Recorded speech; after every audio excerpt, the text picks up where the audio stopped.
Alright, today we're going to be installing the Agile off-road rip kit on my general manager and his wife's 2025 Mercedes Sprinter. It is all-wheel drive, has 399 miles on it, so this is going to be really nice as far as that goes because everything is basically new. So I do look forward to that. I'm going to go point of view, kind of show you what this kit involves. Okay, I just want to add these instructions into the beginning of the video, so I'm recording this now. I already have the front done, starting on the back. When you get your Agile rip kit, do not throw these cards away. All of these cards have a QR code with the instructions for each set of things to install. So definitely pay attention to those. The instructions are actually really good, and my video on the whole front end and the instructions I was using on the Agile website are technically not the correct ones that I should have been using, but I did manage and I did get it, and the concept is the same and the video will still be great. So as you can see here, got the upgraded leaf springs, the upper shock brackets, lower shock brackets, Fox shocks, and hardware. And then over here we got the secondary front shocks brackets, but we got 16mm wheel spacers, Bilstein shocks, and coilover springs that are going to go on those. And we have some seal savers to go around those once those are done and installed. The instructions do state to start with the front and then do the back. I'm going to do a little pre-measurement before we lift the vehicle. So we're looking about 16 7/8 height from the ground to the front pinch weld, and 18 and about 3/8 to the rear pinch weld from the ground. So I'm gonna go ahead and raise it, get it lifted how we want it. So in the front here, we're gonna use a combination of this center jack along with jack stands to be able to control the suspension. But for the most part, the body of the van is gonna be, so any 2019 and up has these lift jack stand points, so we'll be lifting it and using those for stability. And then once the body is able to rest on here, we'll have like full control of how the suspension moves when we have things undone and things like that, so we don't have to use like a floor jack or anything like that. So since the instructions say to start with the front, we'll do that.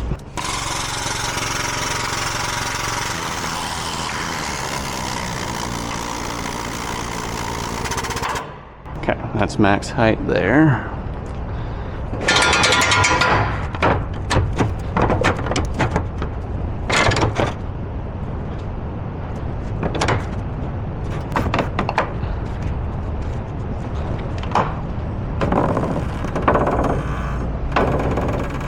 Front is supported, nice and safe. We'll leave the back down for now since we don't necessarily need it lifted, and it's in park, so that'll help keep it secured from rolling. Not too worried about that. The electric parking brake is also set. Recording? Yeah. Thanks, dude. Alright, let's go ahead and get these front tires taken off.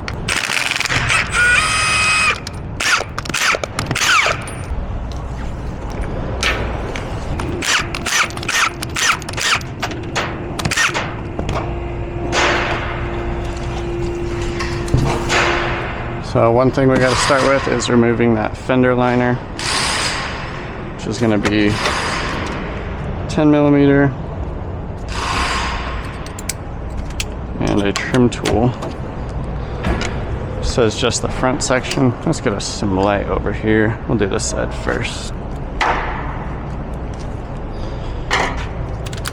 So need to remove these expansion rivets.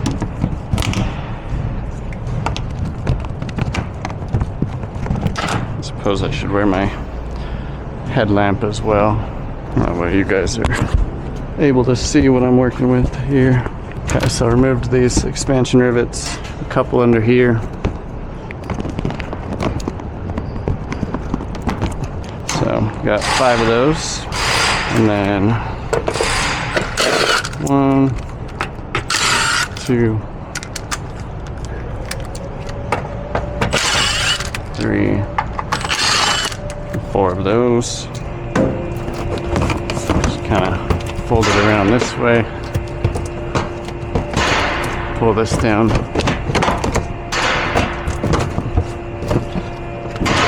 I always put my hand in here like that. Comes out nice and easy. So we got that side. Let's go knock out the other side. Go.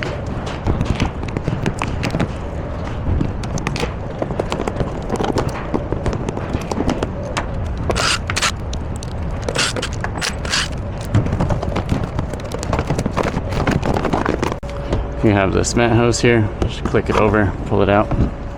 Make sure you lock it back into there when you're done. One thing I noticed in the instructions is it says something about this being an electrical line. These are not electrical lines at all. These are diesel exhaust fluid injection lines, which come from your diesel exhaust fluid tank here. They can crack, they can break, be careful with them. And then this right here is your wheel speed sensor, and this one here is your brake wear sensor. So we can go ahead and release this from the shock like so. We can disconnect that sensor, and we should be okay with enough wiggle room on that one to not need to undo it here. But it does look like we have to relocate these. Yeah, so we have to move these. It is definitely different on the 2425s that have, you know, these lines as well as these ones. These ones are not mentioned in the instructions, so we're gonna have to figure that out as we go. We got these holes aligned. And then I think these are the two you gotta drill. There's nothing for this one here. And then this part will go inside of here. In place of this bracket. 2 bolt holes in the bottom, 2 in the top. We're gonna get under there, or under the front floor coverings. So let's go ahead and do that part. We're gonna have to work with both sides here. We need to take out these 2 bolts, T25s. And this side we'll just remove this cover here. And the toolkit. So what we're getting to is this nut here. If I remember correctly from the instructions, it's a 24 millimeter. Yeah, 24. Let's go remove that driver's side covering.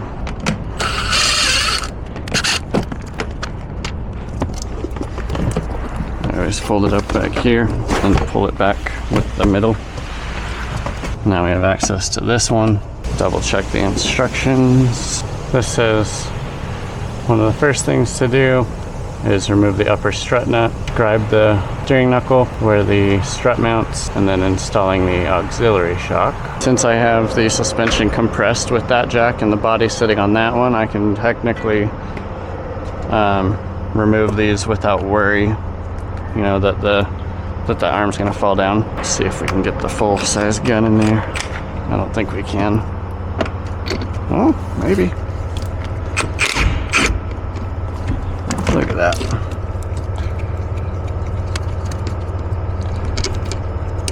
Go on to the driver's side. This impact is really nice. A little bit shorter.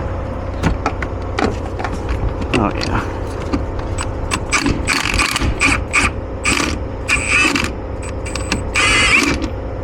You're gonna need a wrench and the Allen to get that one out. I think it says 7, but I'm not sure. Yeah, 7. And then we use this.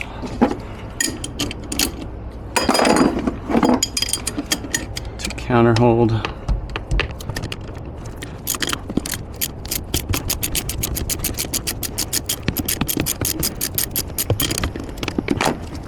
Okay, got that. Take this washer off. I'm gonna raise it up, try and undo that wheel speed sensor, disconnect this. I don't know if I showed very good on that other side, but essentially you just loosen this tab here and then pull up on this, it just locks in. So since we only have that on this side, we'll just kind of set it over to that. I think I'm also gonna pull this rear fender liner because I don't want to really fight with that stuff. So I'll take these off, also T25s.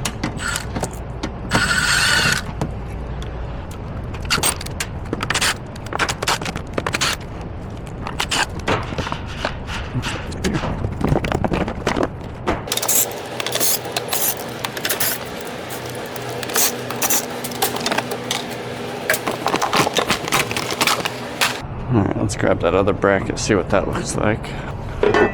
Okay, I see. Look at that. Well, it probably just needs to be lined up just like that then.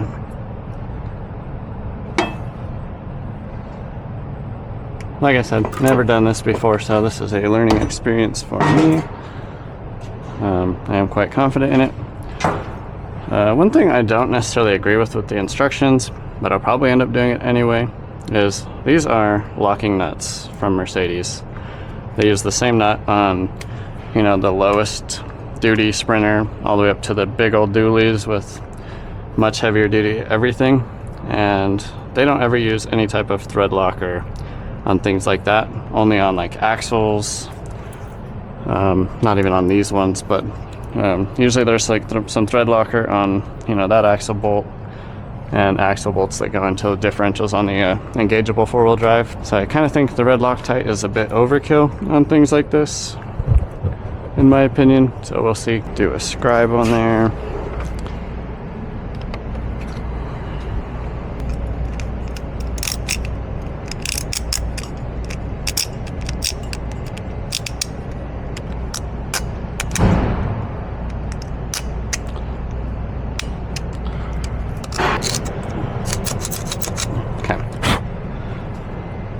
Those are all marked up nice. Just undo those 21 millimeters. So we'll need our impact, 21 millimeter socket, and a 21 millimeter wrench. Do this side. I'll do a 21 deep, which I am currently using right here.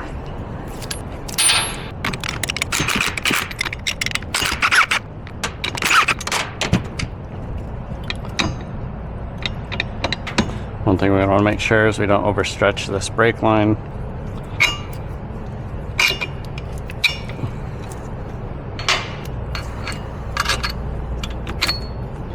Okay, got the strut bolts out. Warnings do say not to let the strut hit the boot. Definitely don't want it to do that.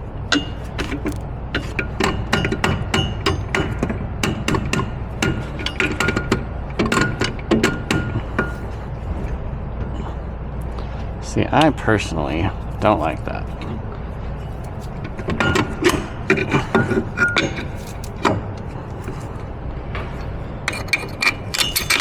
Every time I've undone suspension, I always undo the caliper and hang it off to the side to minimize risk of damage. So I'm gonna do that. I don't want to damage brand new brake lines, which is also a 21 millimeter.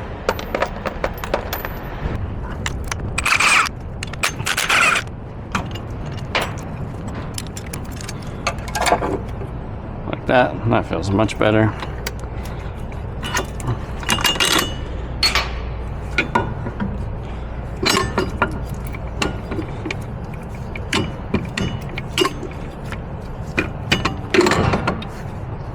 Much better.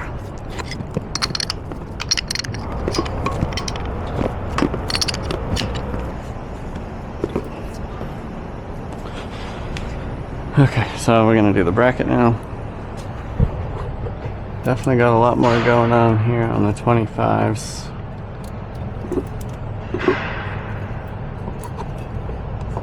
I think we're gonna lower the band a little bit.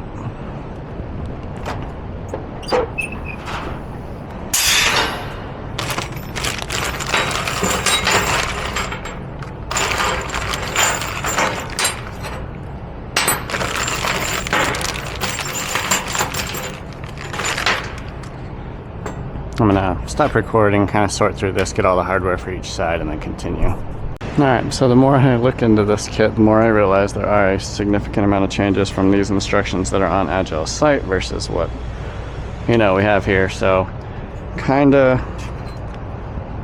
it's pretty straightforward, so I think we can figure it out pretty easy, but I'm going to be, doing most of this one-handed. This goes on the other side of here, so this might be a little tricky to do solo, but I think we can manage. Yeah, it is a bit tricky with outdated instructions for the newer model. I'm not sure if my general manager got updated instructions in his email or if there aren't any in general yet. So from what I can tell from these instructions, we're using these 1/2-inch bolts to go through. Alright, so yeah, I don't know if I'm going to be able to do this solo.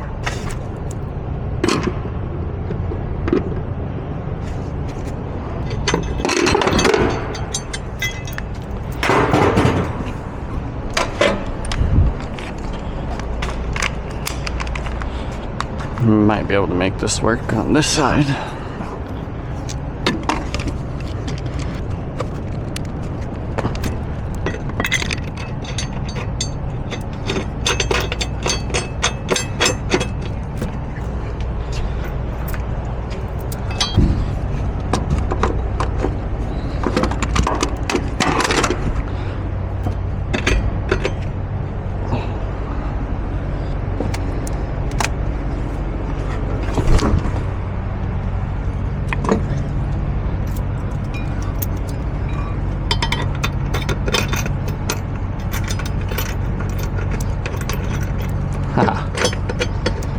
Nice.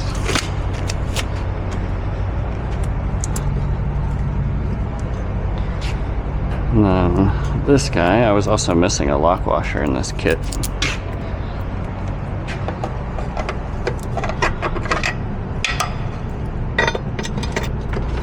Okay. Alright, so we got a 19mm for those.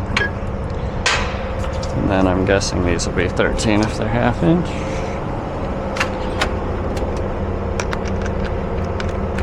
$14. I don't see any torque specs. We'll just go to our lowest setting.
Nice and tight.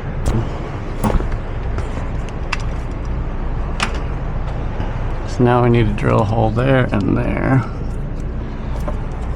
Kind of seems weird that there's that big of a gap behind there. Got to be careful not to hit that coolant line.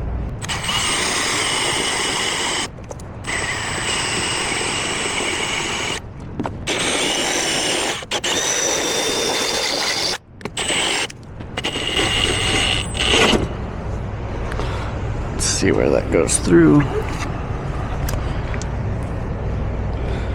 Okay, not too bad.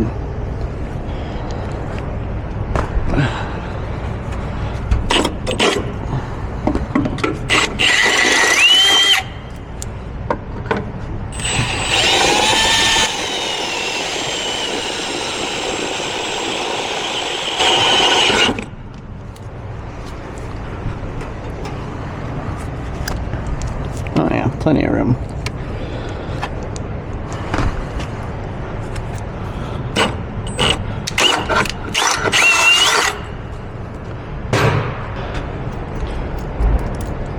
Now, this part is going to be a little tricky for me.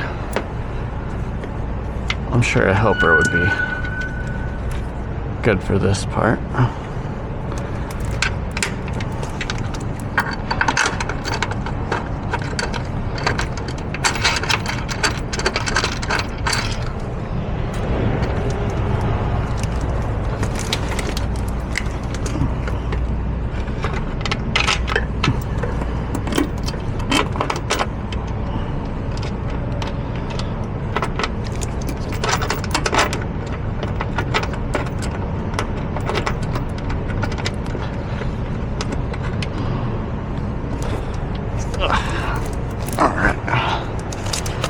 So I assume it's going to bend that towards the bracket.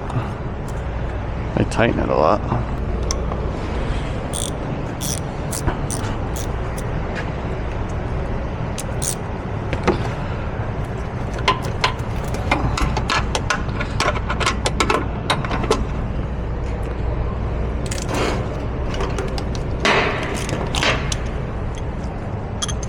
Grab our 14.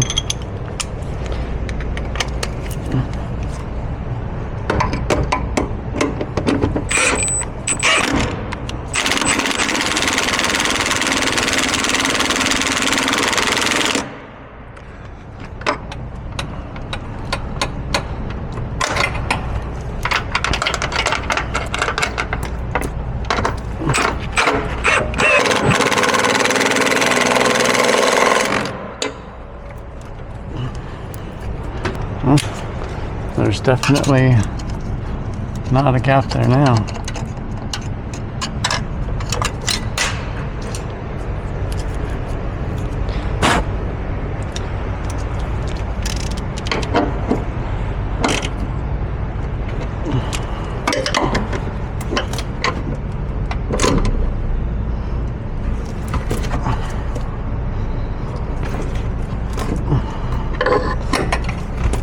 That's nice and tight.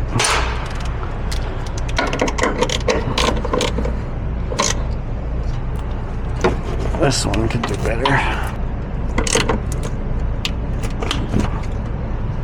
Okay, there we go. Okay. So I kind of feel like that spring is going to be awfully close to there. Oh, look at that. So next, I think we'll get this lower bracket in. And it doesn't necessarily look like we gotta undo this sway bar for this one. So I'm gonna try to avoid it, see if we can just get it done. There should be a 16 millimeter on these, so we'll get a 16 millimeter wrench and socket.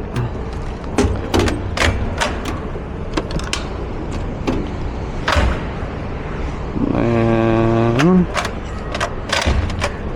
see if this will fit.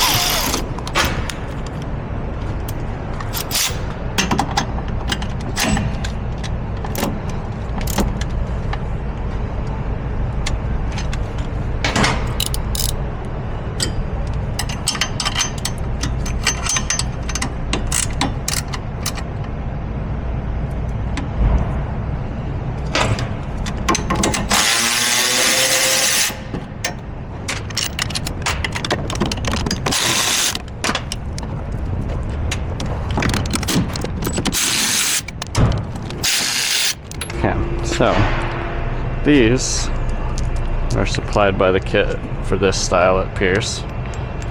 So on this one, even though on the instructions it says, pretty sure that these are reused. They're not on this particular kit. That is a very nice fit, I must admit.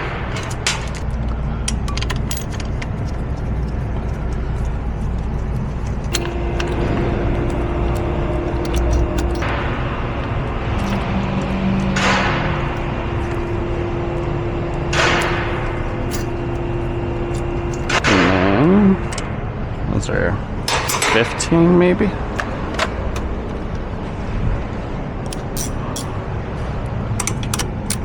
Yeah, 15 feels nice.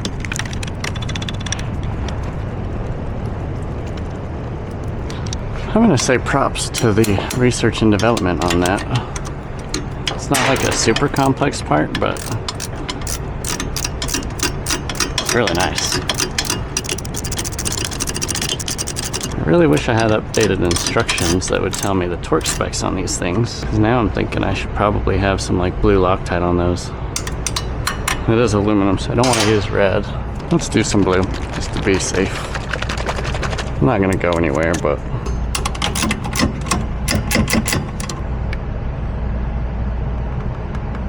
just a little bit.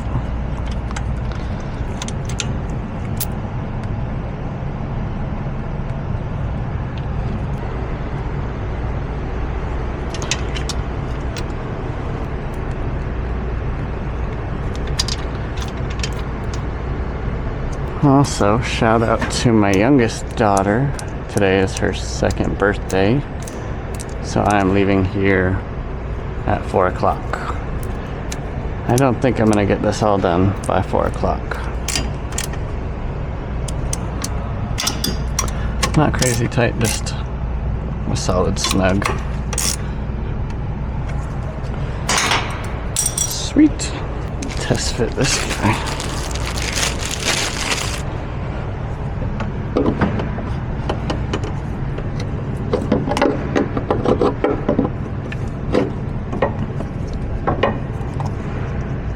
I must say, having 2 cameras is really nice to be able to continuously keep on recording. So looking at all this stuff, this seems to be the bottom, this one, the top.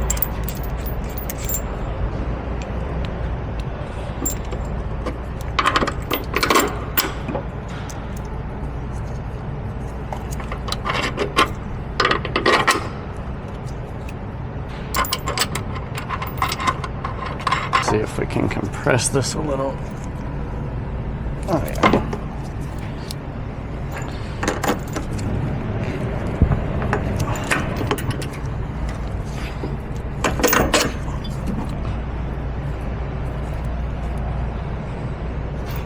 Grab my 19 millimeter. I don't have a 19 wrench out. So we want 70 foot-pounds on the upper bolt and 44 for the lower.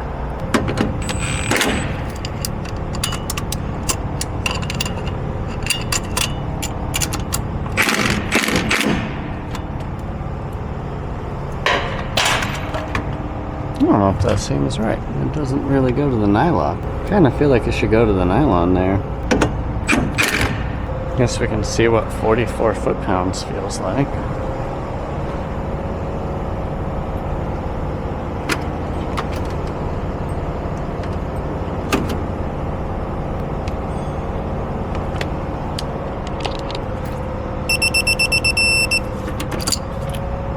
Yeah, I don't know. Maybe I'll just do some Loctite on that since it doesn't reach the nylon. Maybe no washer on this end. I'll try that.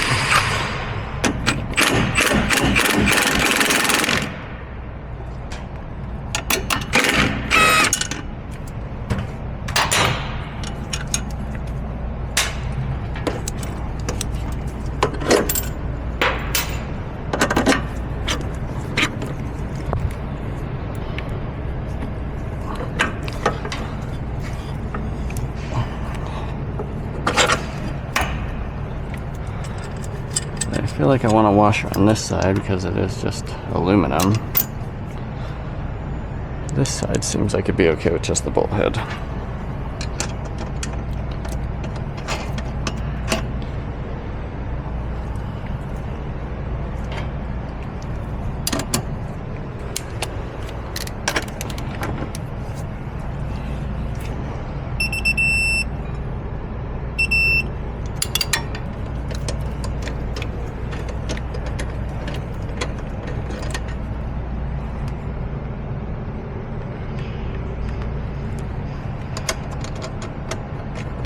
Alright, so I put some blue Loctite on there.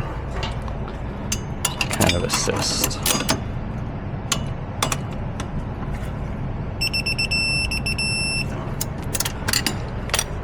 .44 foot pounds and 70 on this one.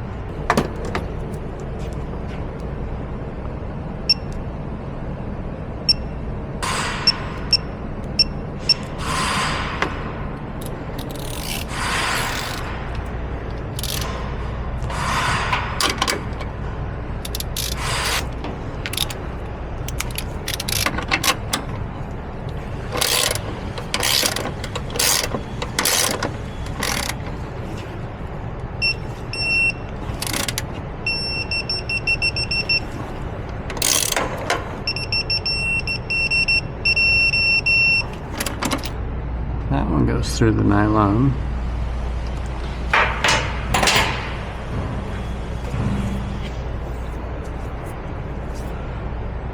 Nice. That's not too bad of a process there. It shows this thing, but I don't have that thing. I don't have any extra parts. Oh, there they are. Okay, I lied.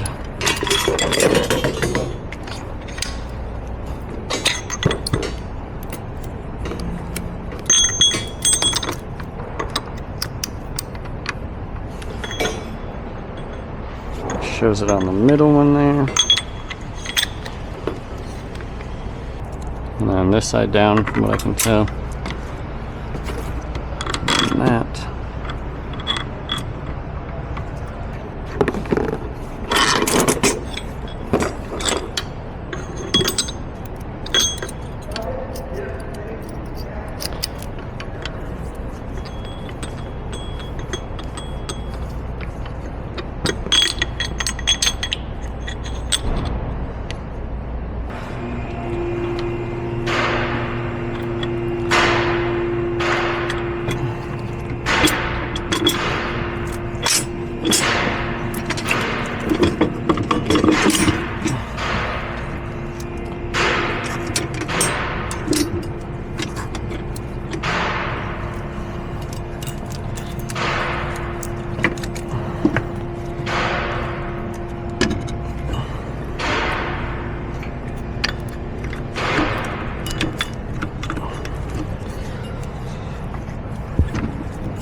Okay, let's see if we can get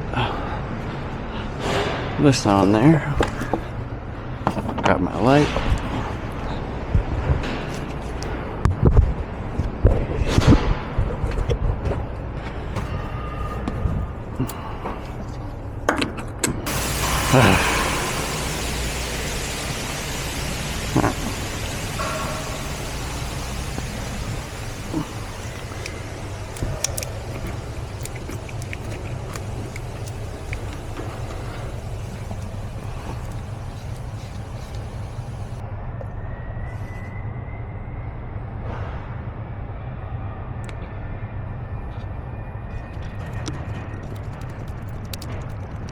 Beautiful. Okay, so it calls for 140 foot-pounds.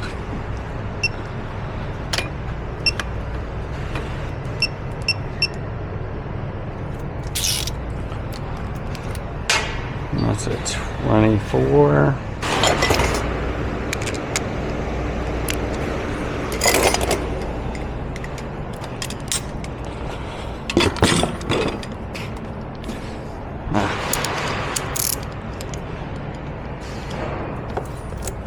I used the wrong nut anyway.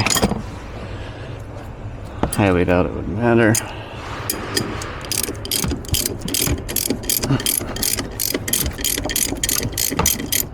But for accuracy's sake, We do it by the book. Has a bigger flange on the bottom.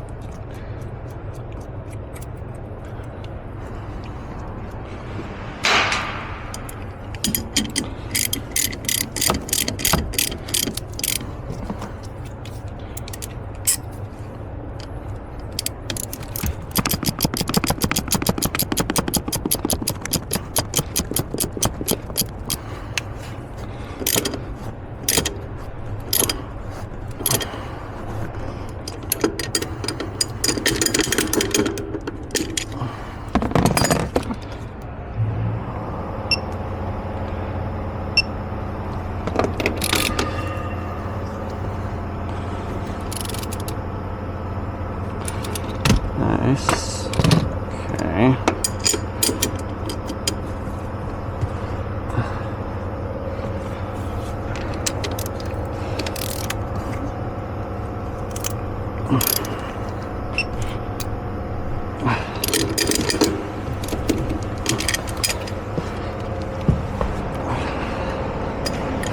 Not sure how else to get that to 140 foot-pounds with a ratchet. Some might find this entertaining.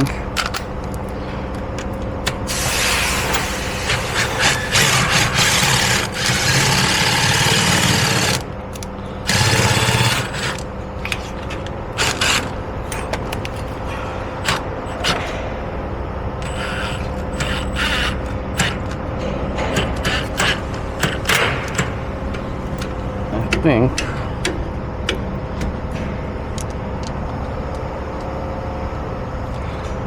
these definitely came through the other side.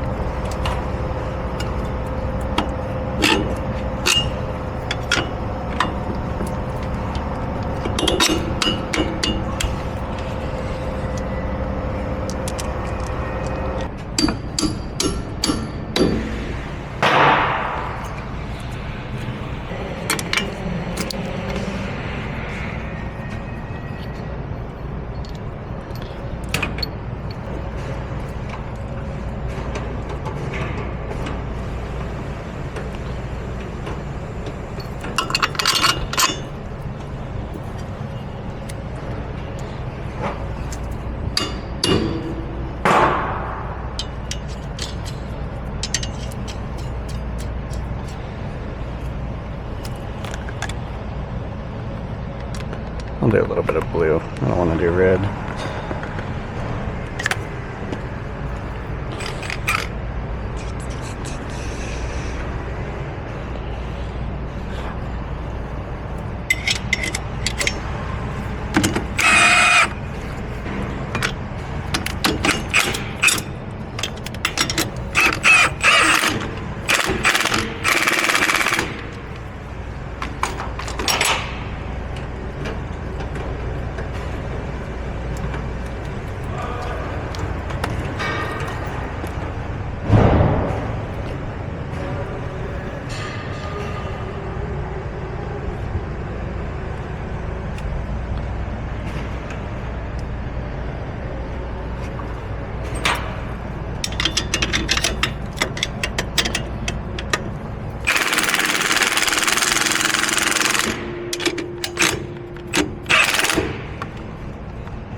There's one side done, aside from the fender liner.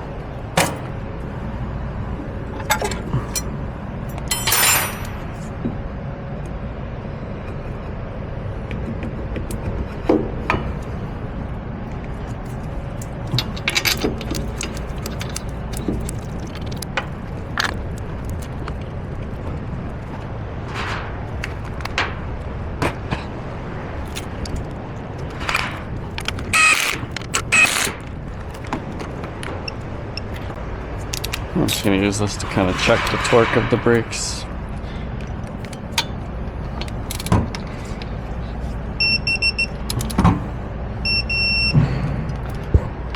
It's still set at 140 foot-pounds, which is Any foot brakes. Another thing we got to do is the studs.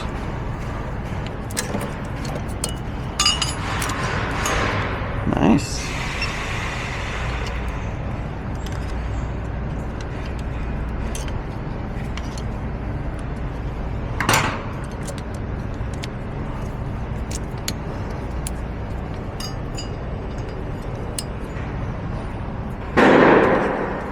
I'm gonna get this rear fender section in, and then, so one thing I always do is line up that right there, and then go over and line up the rest of this.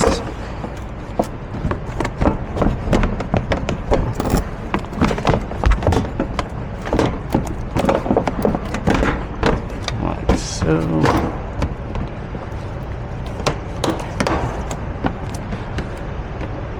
Yeah, that would have been a pain in the butt to get to without removing it, so get that.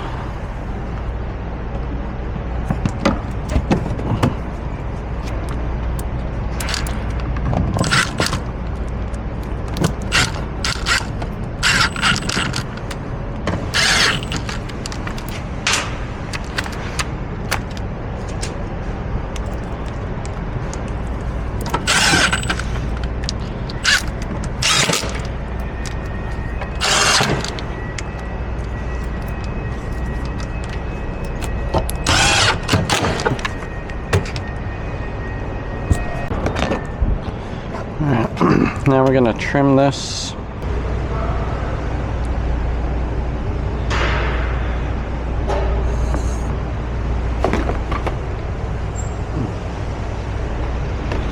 Might even be a little bit above that.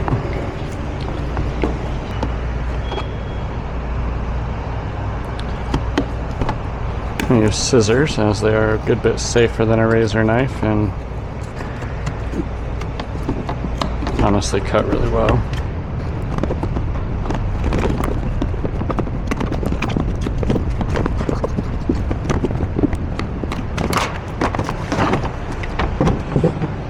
Okay. Yeah, we definitely need to do that differently. This hole is right there.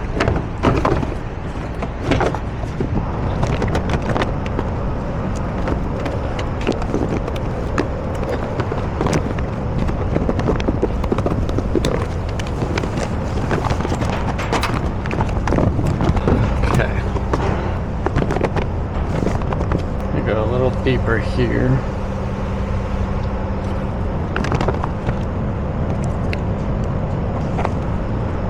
And then trim that out too.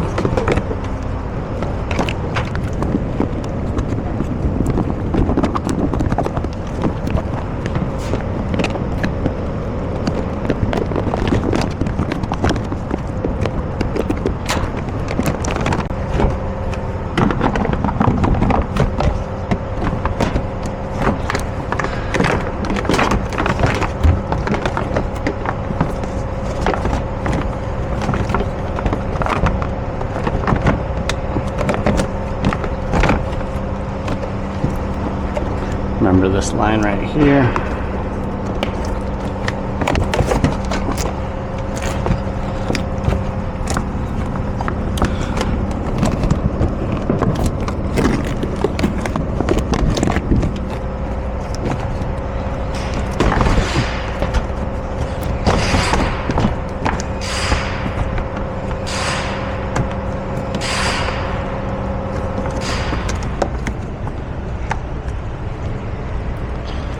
Okay, so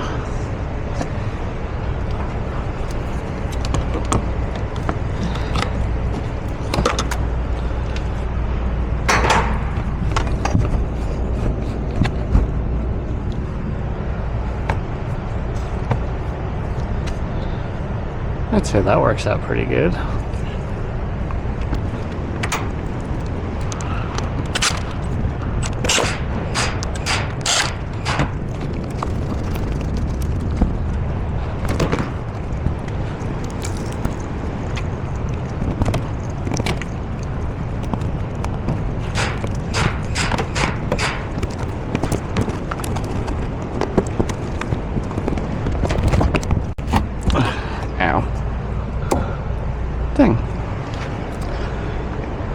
Okay, so there's the suspension done on this side.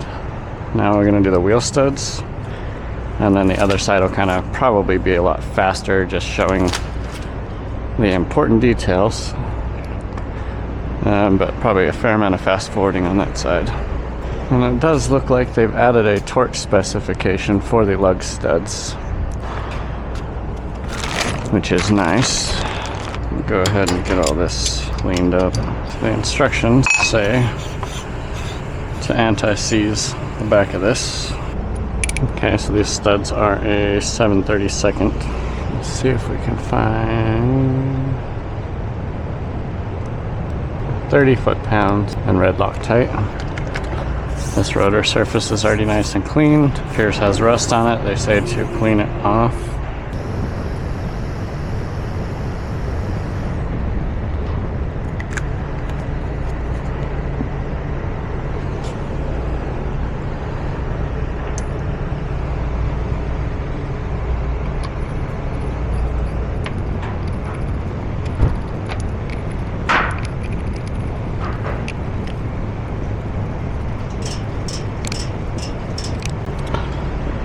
So we'll set this to 30 foot-pounds.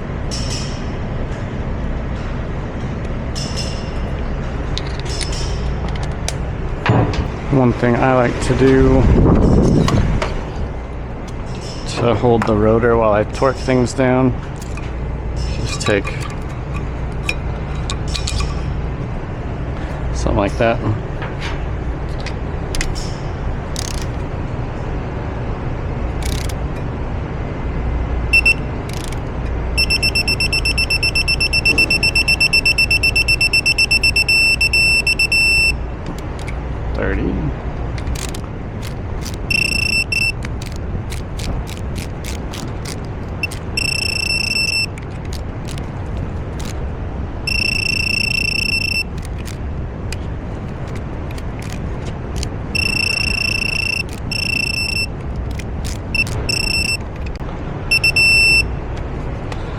Alright. The instructions say to apply anti-seize to this. And get a glove.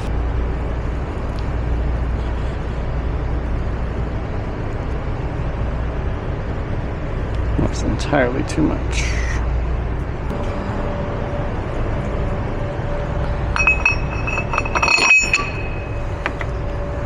Okay, now let's move on to the other side. Okay, on this side it says it does not use that one fastener thing. So, looks like it's just going to be one bolt through here and a bolt through here. If I have to guess, I'm going to say it's these ones and this nut, which looks ovaled.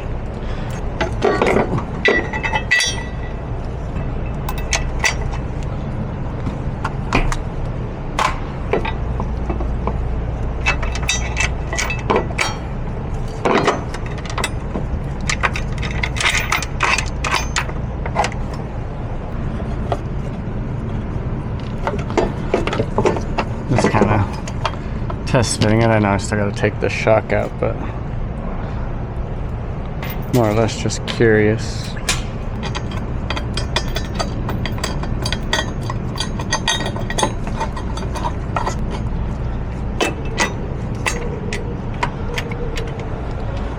Alright, let's get this shock out really quick. Well, we're going to do the brake first this time.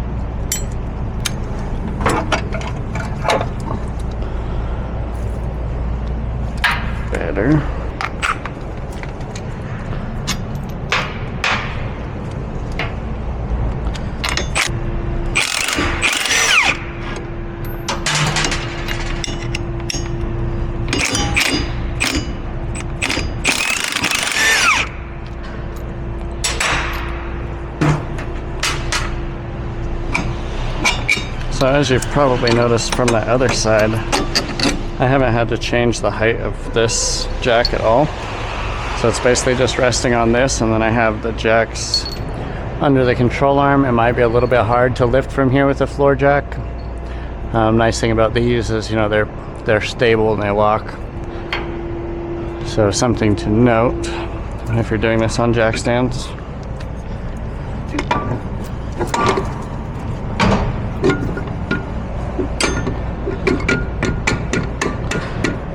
I'm just letting this kind of like wiggle back and forth, and it seems to come down pretty good.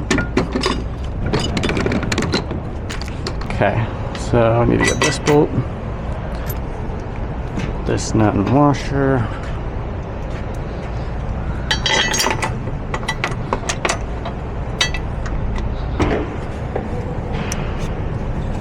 Okay, so I literally was able to just do that by holding the bolt up and hugging the fender.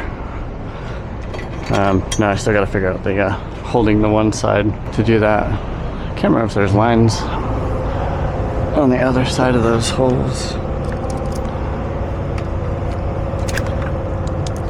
Oh yeah, that's a little scarier for sure. So we want to be careful with that.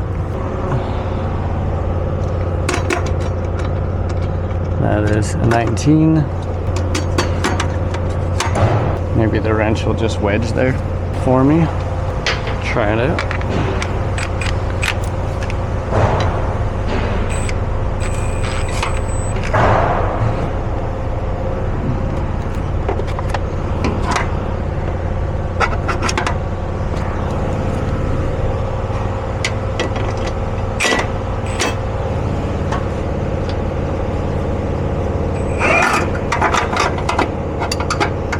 I'm gonna go with a 19 on a ratchet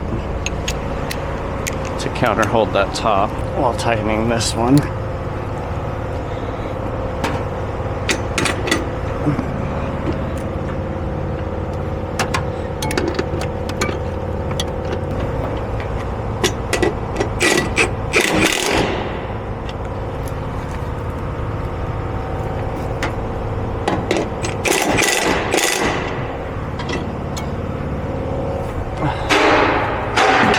Well, that seemed to work well. So I kind of think I'm gonna, so I got this one tight, but I think I want this one tight and then this one, because there's that gap there, so that'll make it to where it pulls this to the bracket instead of swing the bracket and put a downward tension on that. So let's do that.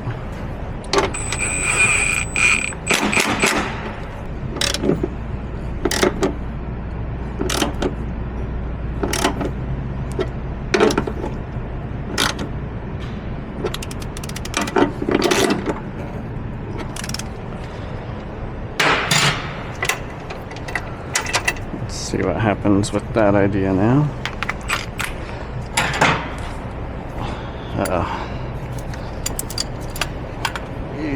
Shit. Okay.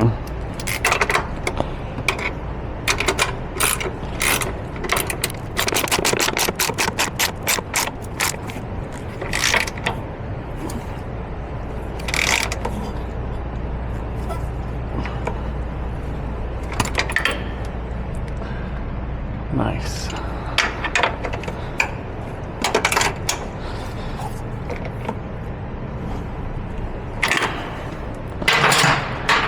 And do those holes again.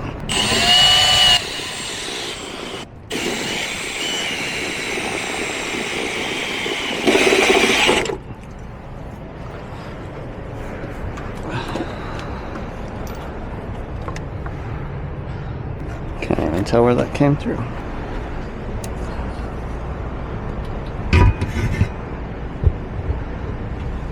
Right there. Didn't feel like there was anything close to the backside, which is good. This one does though. That kind of stresses me out a little. Okay, I think we'll be okay.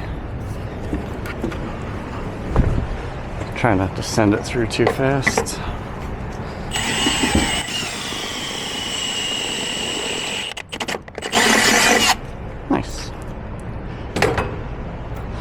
this. Let's see. Oh, that's where that went. Don't need a lock washer on these ones because they have the nylock.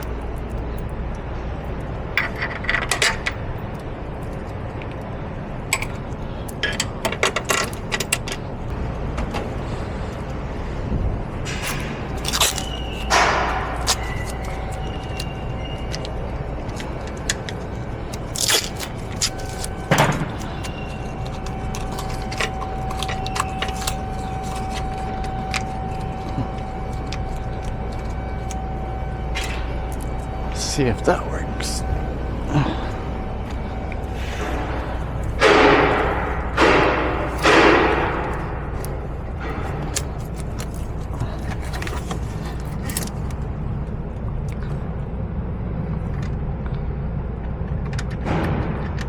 No, I want a washer.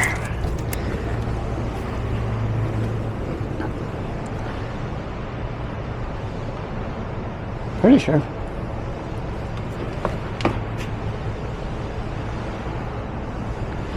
Yeah, I want a couple more washers on those. Probably used them somewhere I didn't need to.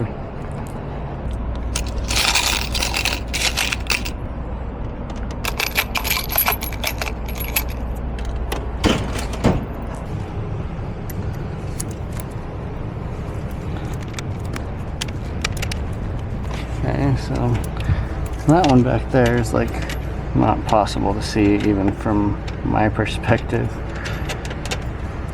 That one I think you can see.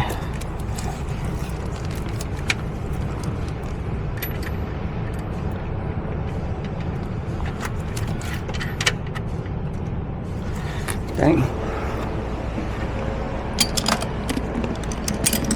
The real question will be, can I have a wrench on it and tighten it?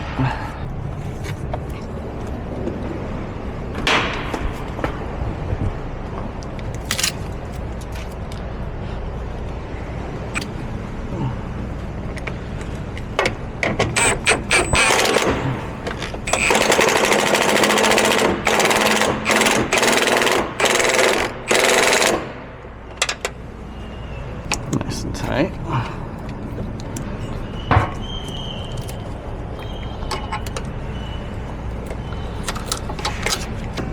Okay.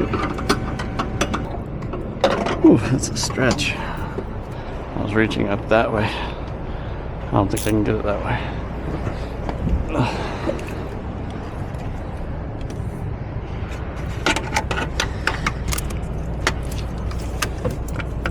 Okay, maybe.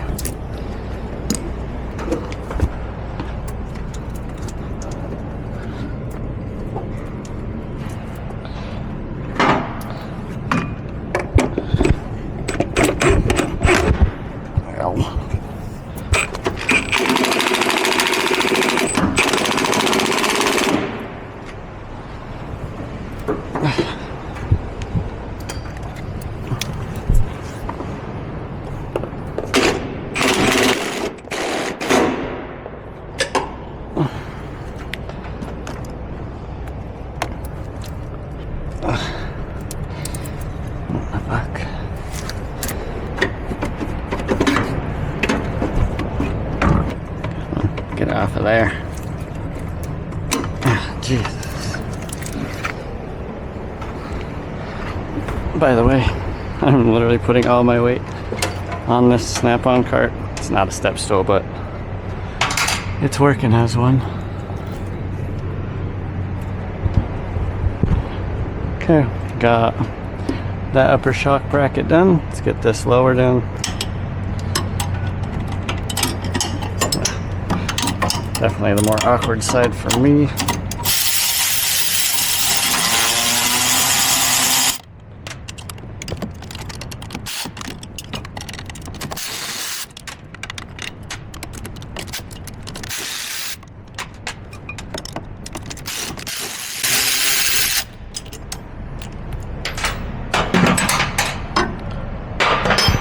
So, probably made it pretty clear on how this goes in on that side, but there's like no way to get it in going this way. You have to come in from this angle here, and then it just goes right into place.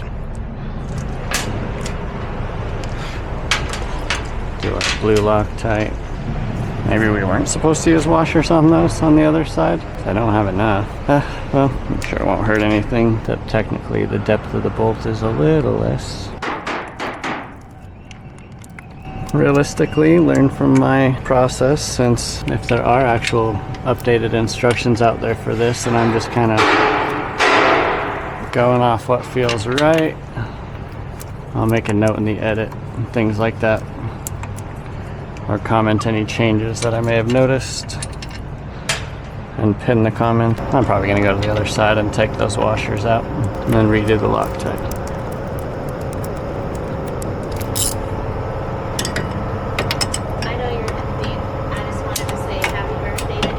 Oh, okay, thank you. 15 millimeter, not 16 for these. Yeah.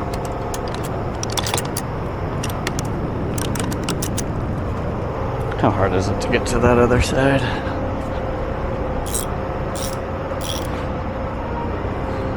Not bad.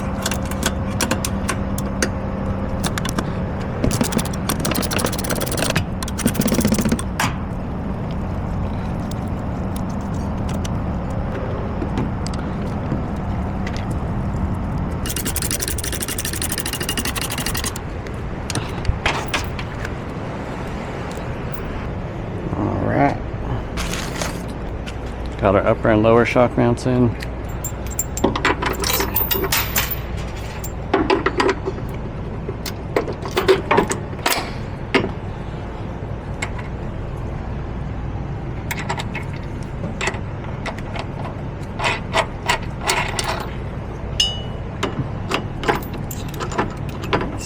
No washer on the outside one.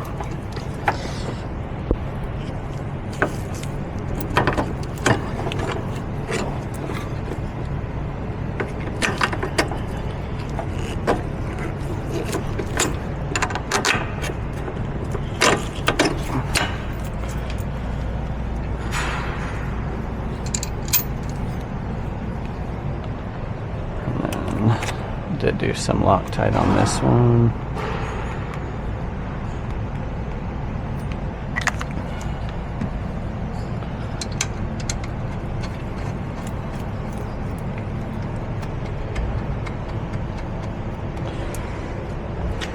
And we torqued it to, this upper one gets 44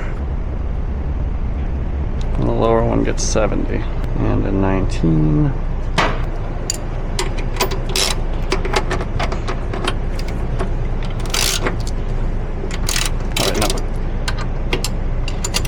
Bottom is 44, and the top is 70. Lower shock mount to 44, upper is 70.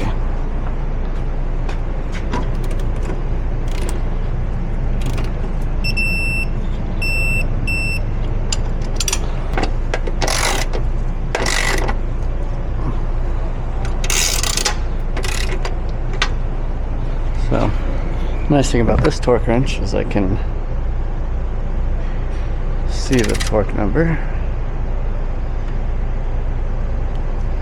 So there's 70. Nice. Now we need to do the shock.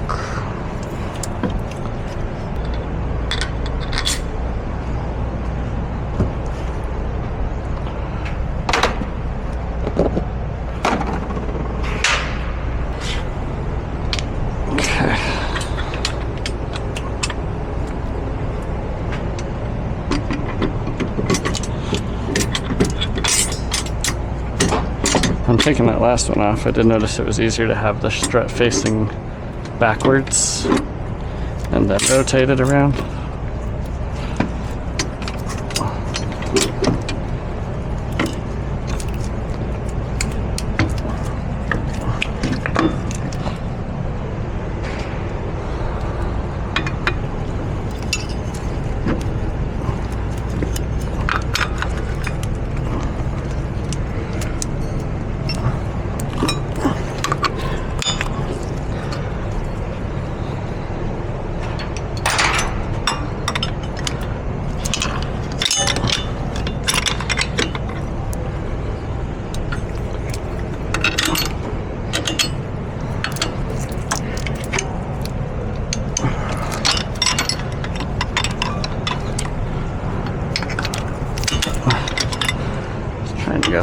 wrong way.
Again, I don't think this Loctite is necessary, but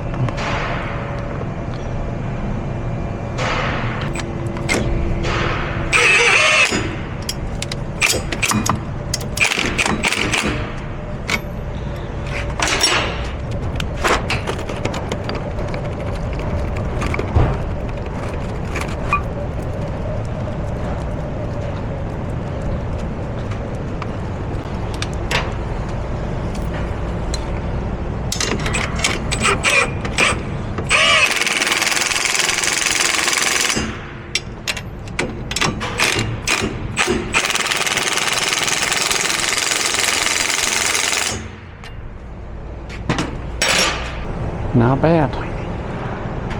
That side went a whole lot easier.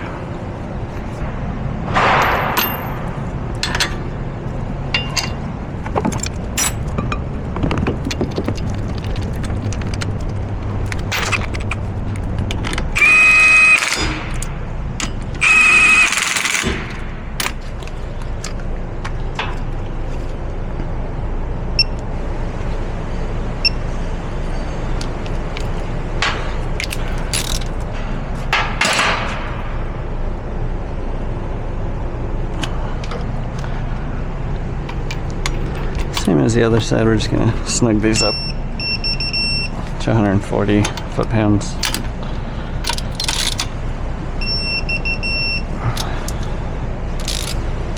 And kind of check this torque too while we're at it. So used to doing everything in Newton meters.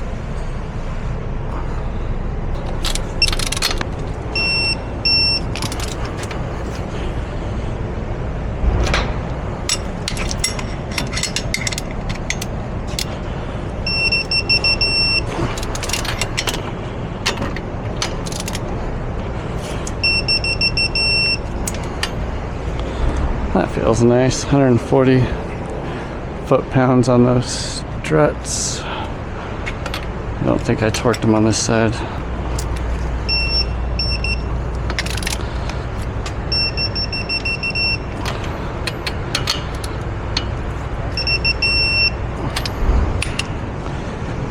They weren't loose, but not torqued. Alright, I think that's gonna be where I call it for the night. Get this in.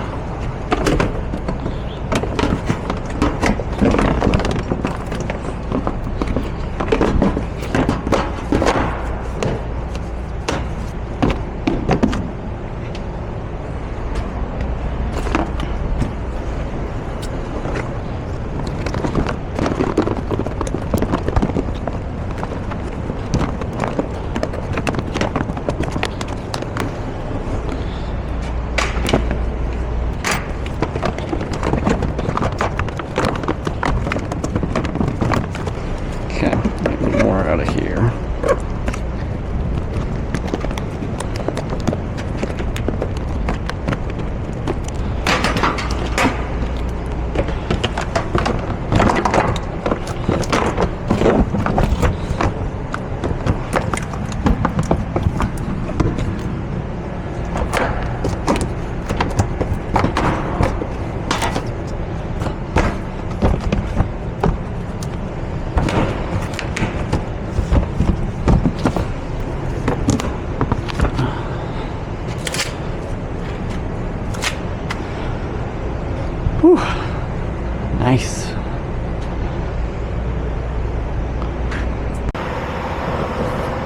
Okay, so I'm realizing I'm a little special here.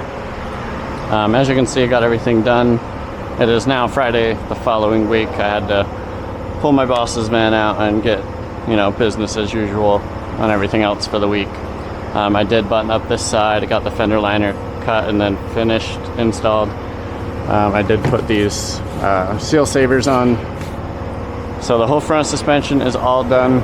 I'm prepped for the back now. A couple things I want to go over. So as you can see, I have everything laid out. I am going to do a separate video to add in the fact that I did not realize all of these cards were installation instructions. Yeah, okay, so all of these have their own instructions. I was really confused with the Agile website as it has the rip kit install instructions, and I couldn't find any of this stuff in the instructions. So I even had all of this. I had this whole box outside in the dumpster, and then I saw this card on the ground and I was like, what is this QR code? Scanned it and it pulled up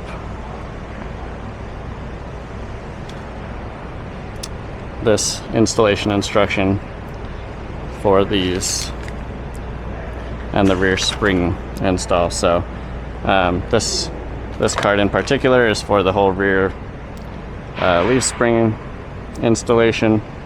So these, yeah, so what I'm getting at is when you buy your kit, don't throw these away. They are important. So I have these for the bottom shock mounts, and those instructions are here. So I have this card right here for this. I was really trying to figure out where this hardware went without instructions, and I don't recommend that. So definitely pay attention to the instructions. This card here is for these support brackets and the rear shocks, which involves this bag of hardware and this bag of hardware. These go to that. Got my wheel spacers for the rears and the studs over there. So one thing I wanted to note, today's Friday, I'm gonna come in tomorrow, which is Saturday, and do this actual job. I just wanted to show or record the lifting process, and I'm trying to make this as much like as if you were doing this on the ground with jack stands and a floor jack. So what I've done is I've turned this jack just into basically the ground. So I'm gonna put floor jacks or jack stands on these lifting points to hold the body of the van when we use that, which will act like a floor jack to lift the axle. And then when we're doing each side, we'll lower the vehicle, or we'll lower the axle down, and the jack stands will be resting here, holding the van so that we'll get the tension off of the leaf springs. So I'm gonna kind of show that process now. So what we'll do is just lift the whole rear of the vehicle. And for my safety, I have to go up high enough to be able to lower this jack down onto my locks so that this doesn't, lose pressure and cause some issues. So right now I have it up about as high as I want it. And then I got these jack stands. These are 6-ton. I do recommend a bigger jack stand like this, especially if you have a 4x4, they're taller naturally. The instructions that I saw, I haven't checked these ones yet, but the instructions I saw said to place your jack stands under the hitch, but not all models have a hitch. So all models typically do have these. So I'm trying to make this as clear as possible for you DIYers that are going to be doing this with a floor jack and jack stands. So I'll kind of demonstrate here. When I lower this down, it'll land on those jack stands, and then the tension of the rear axle will go down. With the tires off, I'll have plenty of room to continue going down. So that'll be my first step, probably in the morning. Take the tires off and then get to taking things apart. Really quick, just want to add, when you're lifting the rear of the vehicle, make sure your front tires are chalked. Obviously I'm on my runway lift and I have these stopping plates, but You don't want the van to roll forward on you, especially when you're messing with the rear axle and shifting weight and things like that. So just to be safe, make sure you chalk those front wheels. All right, let's go ahead and get these wheels off.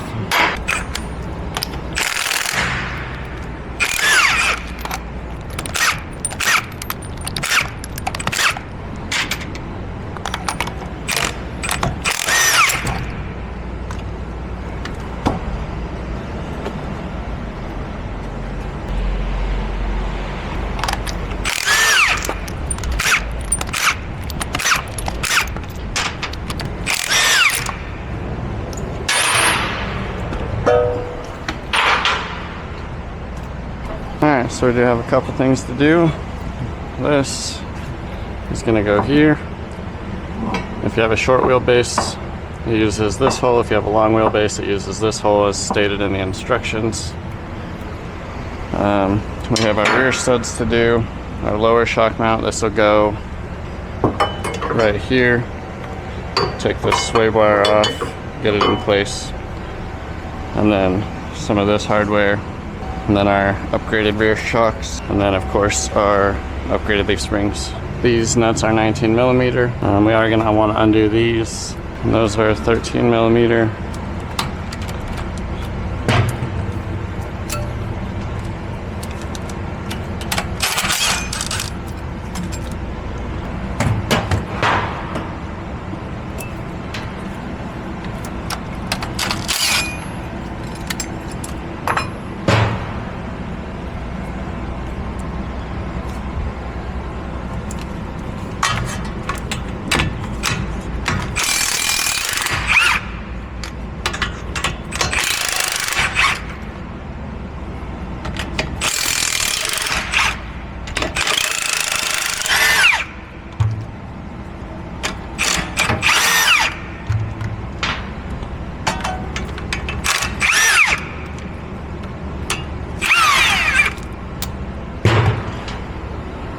Those are getting replaced with new ones.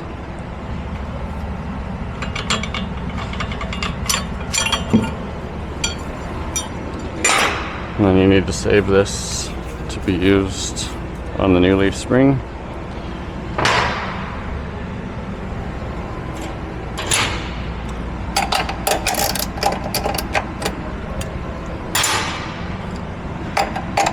$18 millimeter there. I think that's a 21.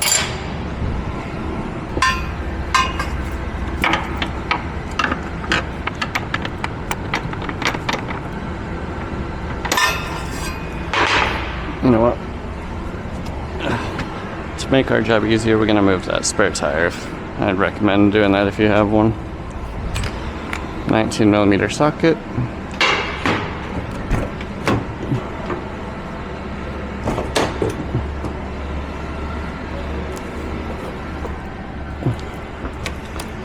Remove these covers here.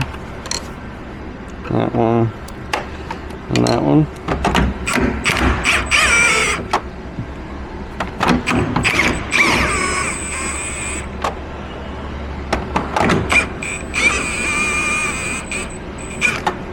Loosen that up, and then you can lift up on the rack and unhook it.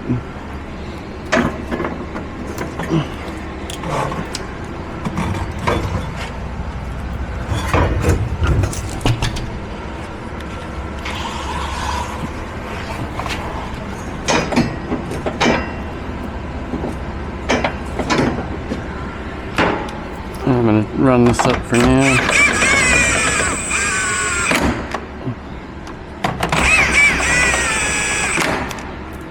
That should still give us enough room. Much better for both sides here.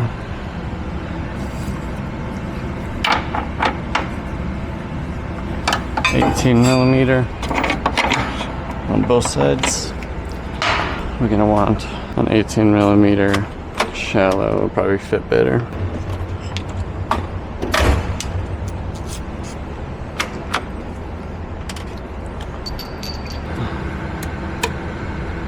Okay.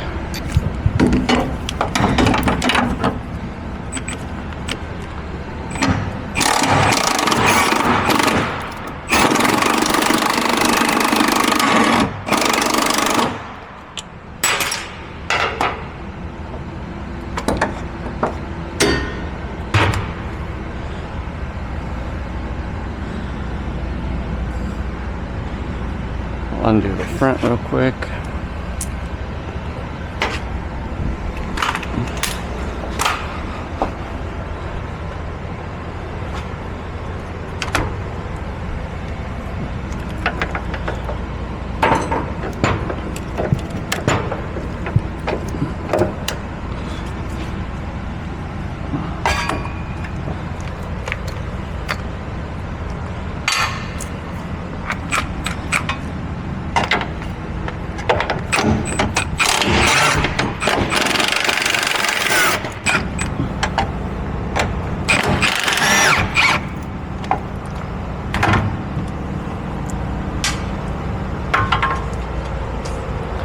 Okay, so now we have U-bolts off,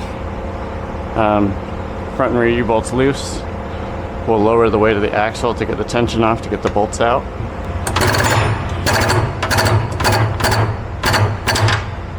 We're also going to need to undo the lower shock bolts and these sway bar link bolts really quick.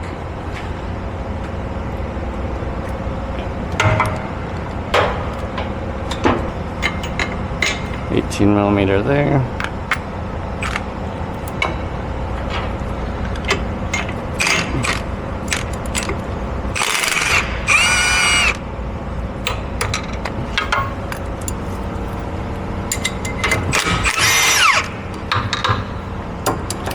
Same with here.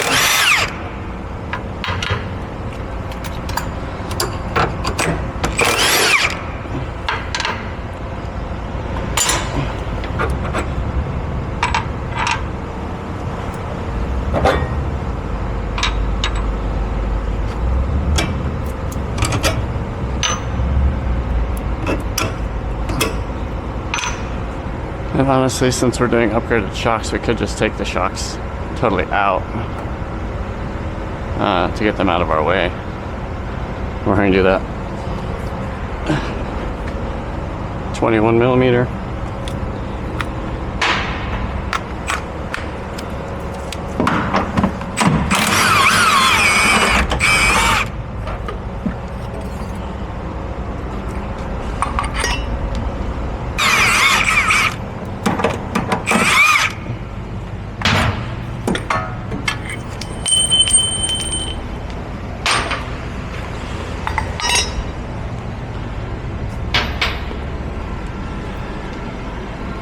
Okay, now we can lower the rear axle. On this side, remember we just have this side loose. We'll get the weight off of those bolts.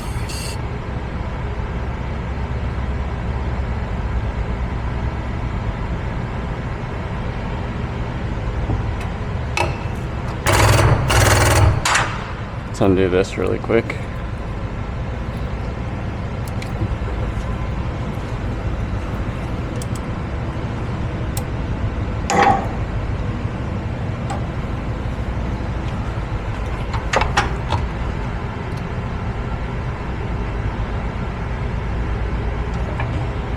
Oh man.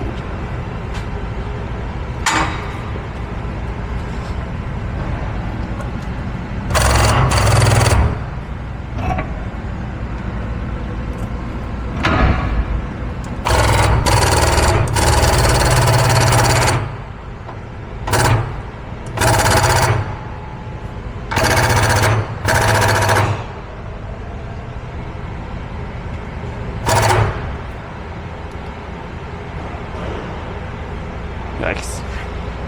Okay, we also gotta undo these. These are putting tension on the axle and pulling it forward. I forgot to mention that in these.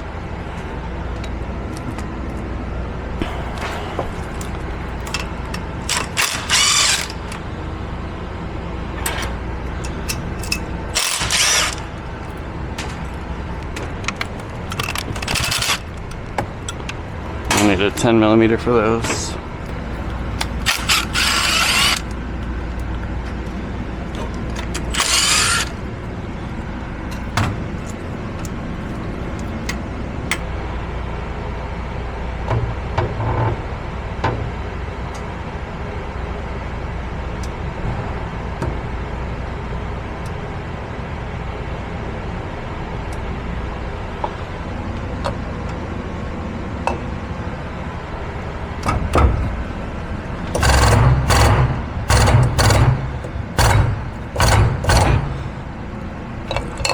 Okay, you can see the gap there. Should be low enough to get these bolts out.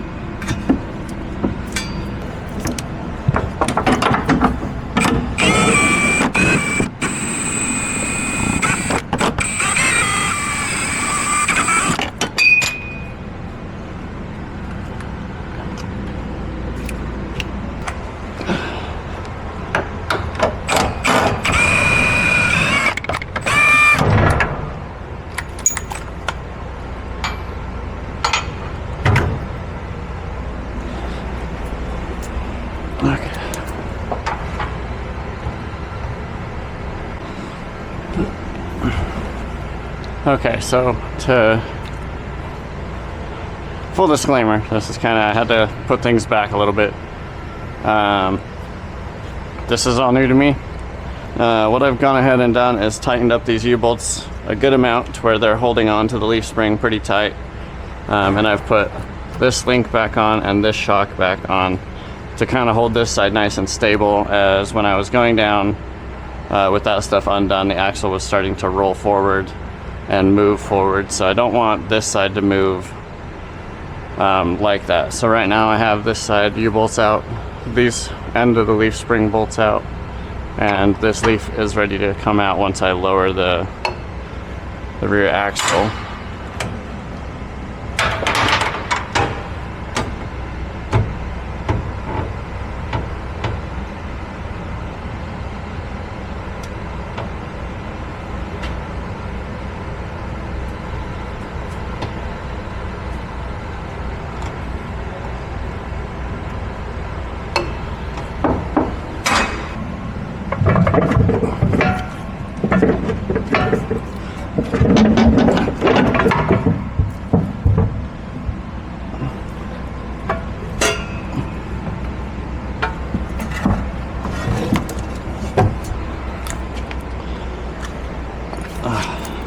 Next, we need to take this shackle and get it onto the new leaf spring. And we also need to remove this, as it is not used. The new leaf spring is going to go under this. Okay, so you'll notice this shackle is kind of angled forward a little bit. We're literally going to try to just move it straight over. Let's transfer this shackle.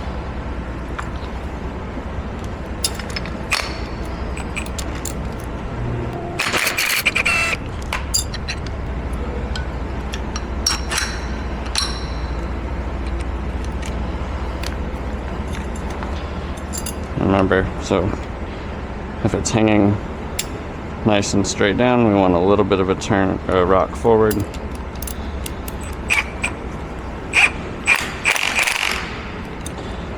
And then we need to torque it to 51 foot-pounds and then 180 degrees. So I'll torque it to 51. I'll show you that here. 51 foot-pounds.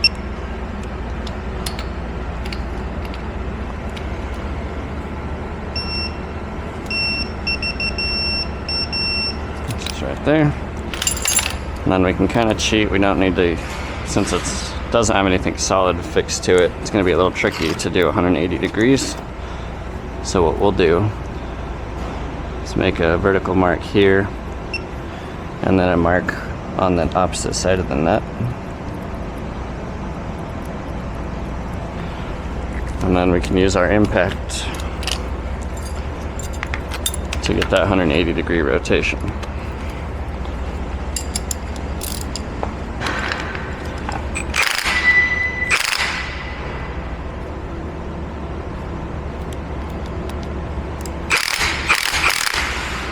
Like that. So pull your brake line up like this. See how before it went under the leaf spring, the spacer there made it easier for that, but now if you had it underneath the leaf spring, it hit it. So you want to up, and that's where this stuff's going to come in handy to create a anti-rub barrier. Let's see if we can get this into place by ourselves.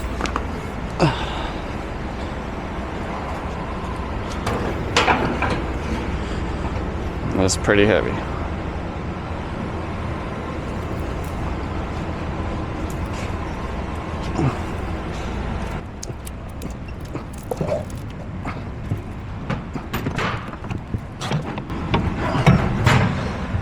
very heavy.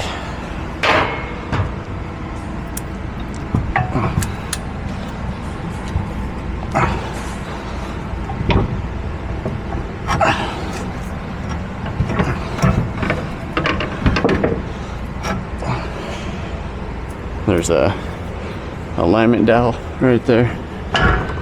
Needs to go into the axle.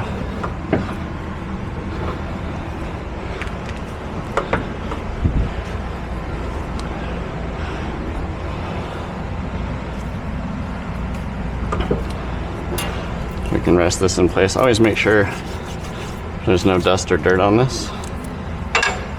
Same with on your leaf spring. And then we can raise it up until we have it lined up.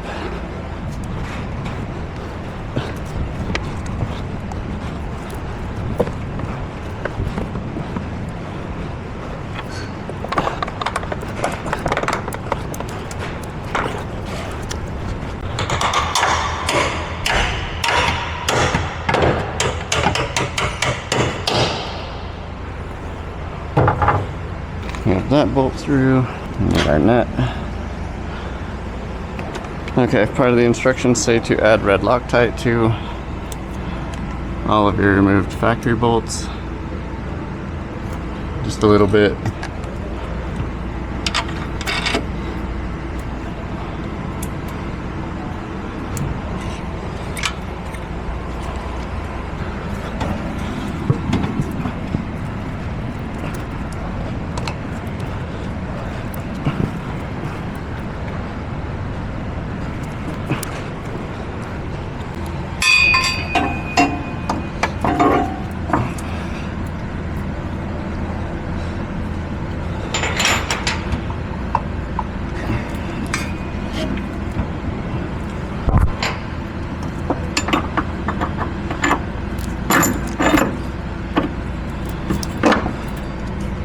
Same thing with this side. It's a little tricky to get a thread locker up into there, so we'll just go ahead and put some on the nut.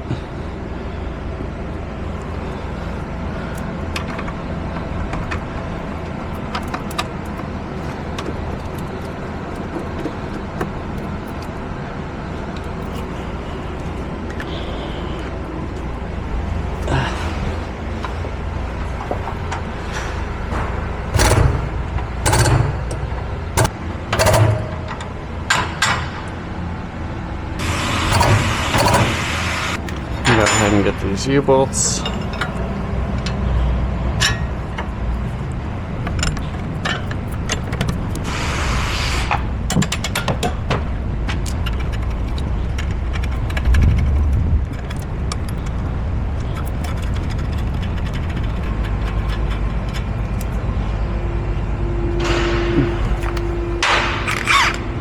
.19mm on these as well. I'm just going to go to setting 1 on my gun just to kind of get them up there.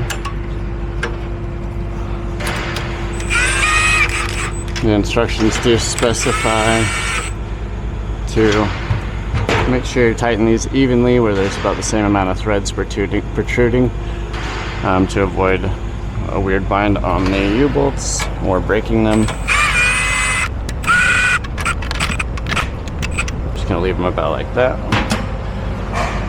We have weight on the axle, so let's go ahead and get these tightened down.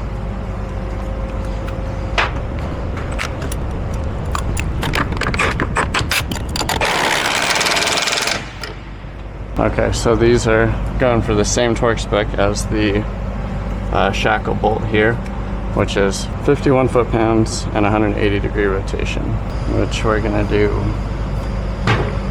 with a bar.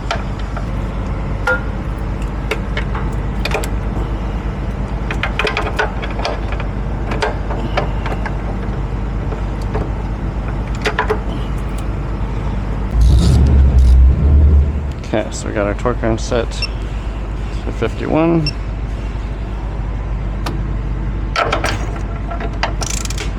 Counter holding it over here with this bar.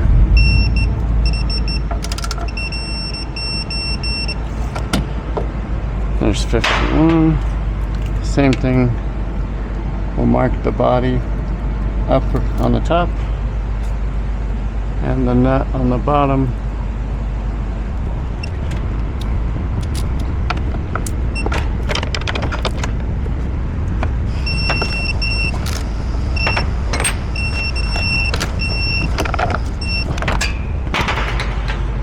So hopefully you can see that 180-degree rotation, and it ended up being about 125 foot-pounds.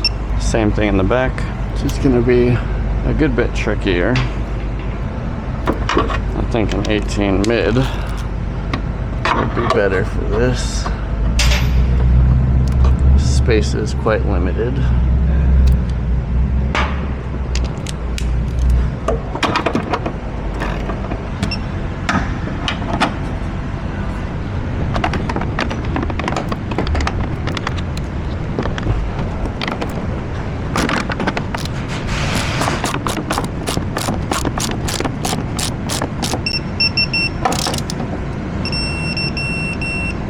Okay, there's my 51.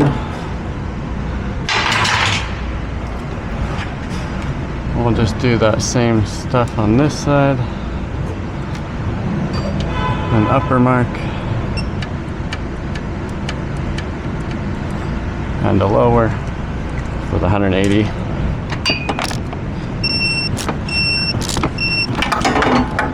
Almost there.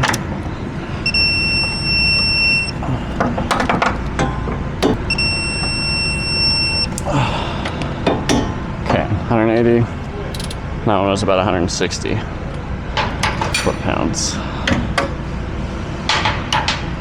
There's one leaf spring. We're going to repeat the same thing on the other side. And now we can torque these U-bolts. According to the sheet, the U-bolts get torqued to 125 foot-pounds. So we got torque wrench set to 125.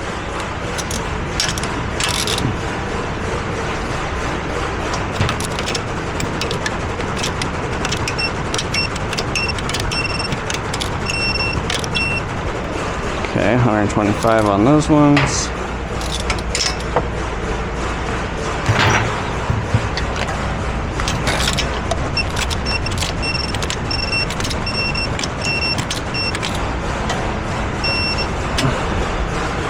And 125 on those ones. But we have a weird shift on this plate. Alright, we got the other side done. Or we got this side done. I did have to make a quick adjustment, as when I was checking it, my saddle was slid over this direction a fair amount. So I had to loosen it, square that back up, and then re-torque it. So just pay attention to that. Let's move over to the other side. And really quick, just for the sake of safety again, we're going to throw this shock back in and bolt up this sway bar. Just loosely, like we did on the other side, so that when we change that leaf, this side doesn't move. Okay, so unbolt this sway bar link, and then you should be able to get this up high enough.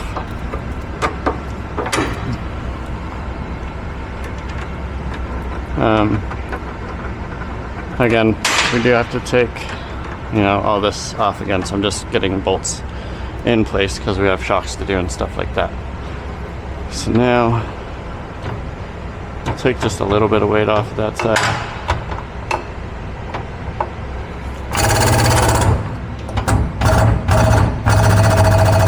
Make sure your jack stands haven't moved. Let's go ahead and undo these U-bolts.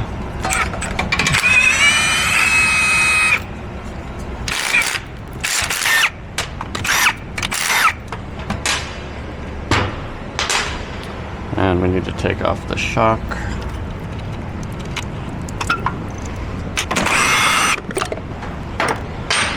I really can't stress enough, this axle weighs a lot, so please be careful, please be safe. If you don't feel comfortable doing this, pay somebody to do it.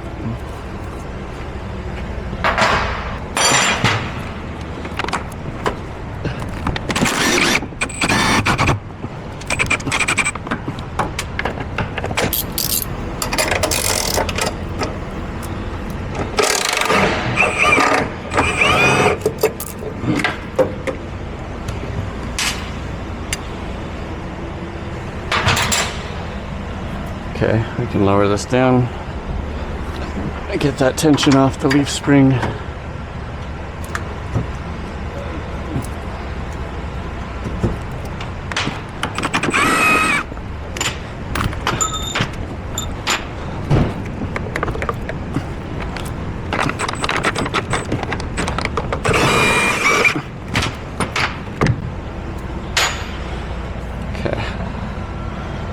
Let's lower the axle again.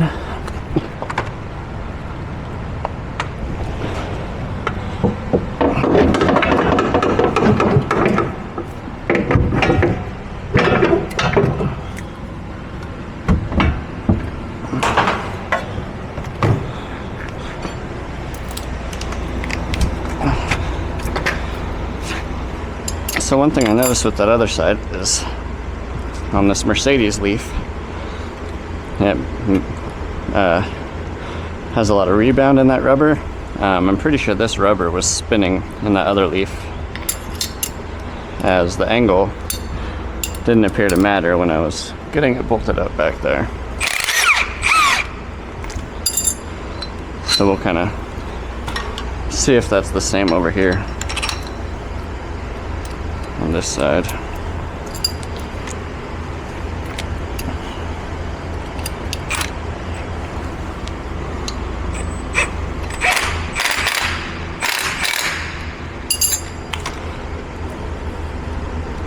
Yeah, see the rubber spinning in there.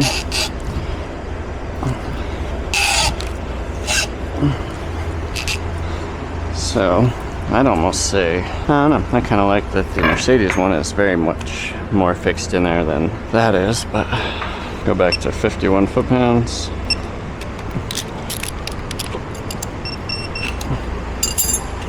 And then we'll do that same marker trick. We did forget the red Loctite.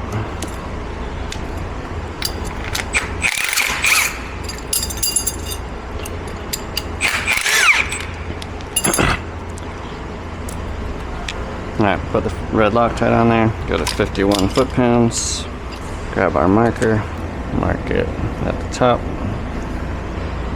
mark it at the bottom on the net.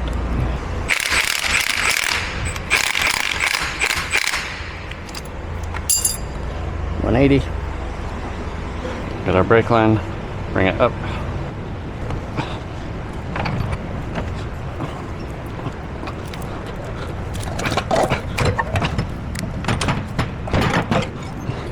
That is so heavy.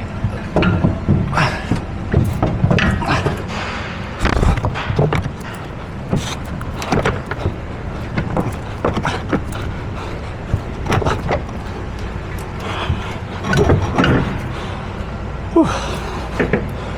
Yeah, that sucks. Ooh, my back is gonna hurt tomorrow.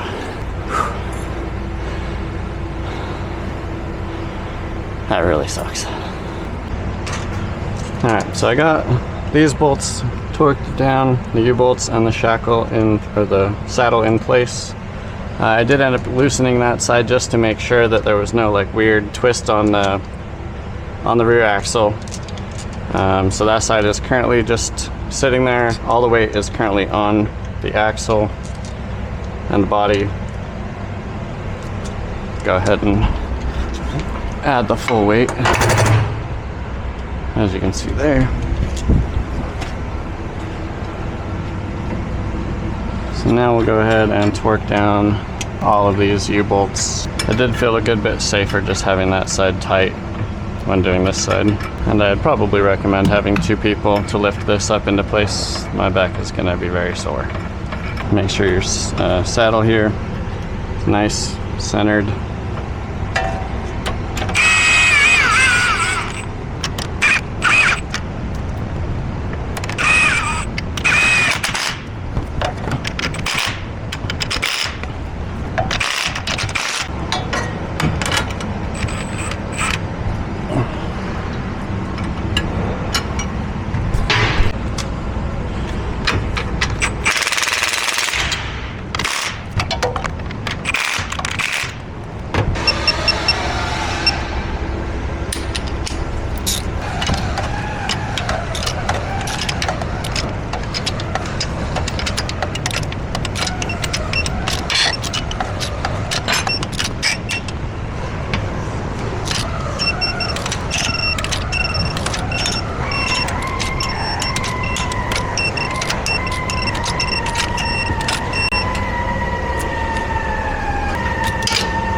Now we're going to install this upper shock mount bracket or reinforcement on both sides, and then we'll go to this lower one. Since we have the shock out of our way, we can position this. As you can see, it goes on just like that. Take this, get it into position, and then these go through both. And then it shows these going through, these, and these nylocks. Okay. So, one of these washers, and then through this, and then this and this.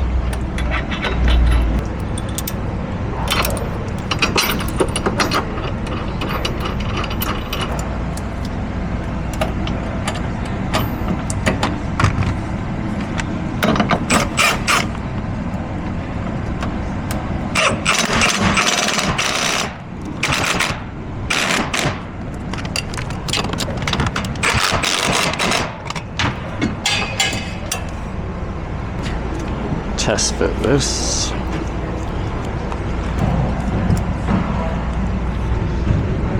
Okay, so this one does not require the spacer. Let's go throw the other side on.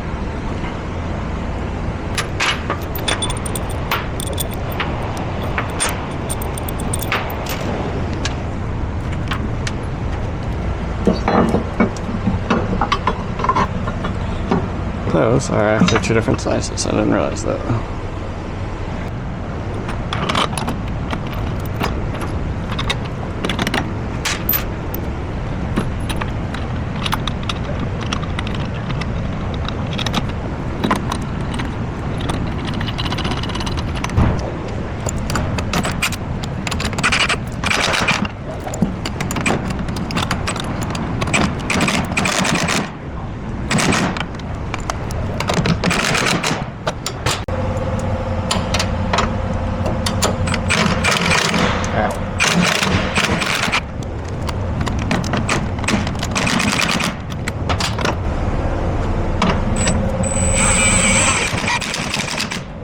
Okay, so I'm putting that in there to align this hole and then tighten these because it did not want to go in. I'm not sure the instructions mention that, at least I didn't see it.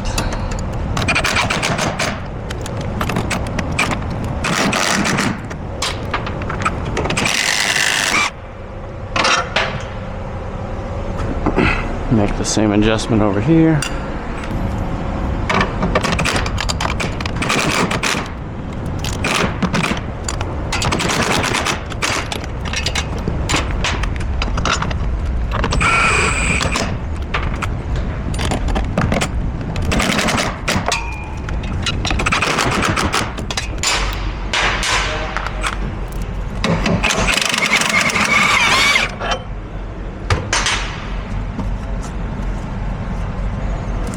Okay, I'm gonna go up with the van for this next bit. Alright, so we're gonna split all these up.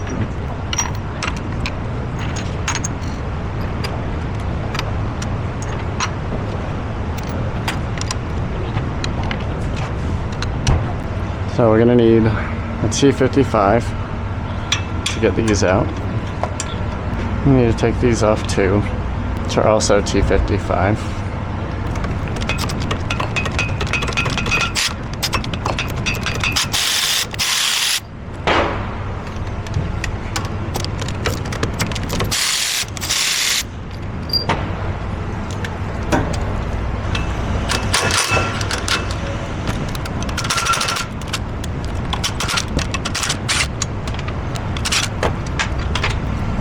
I'm just going to set this aside.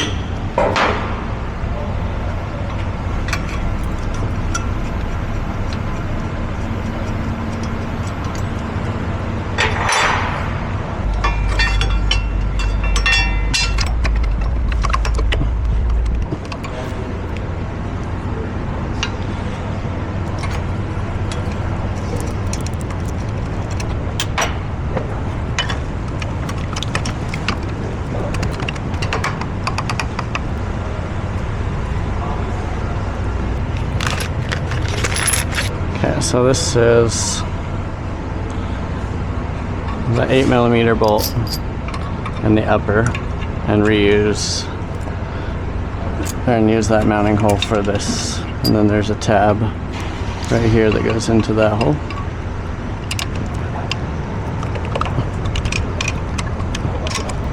Like that. Same on this side.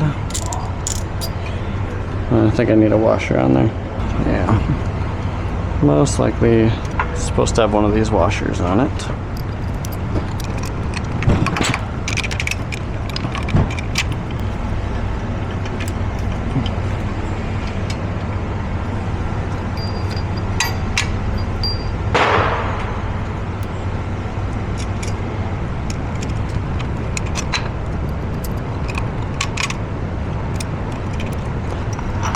And then these bigger ones.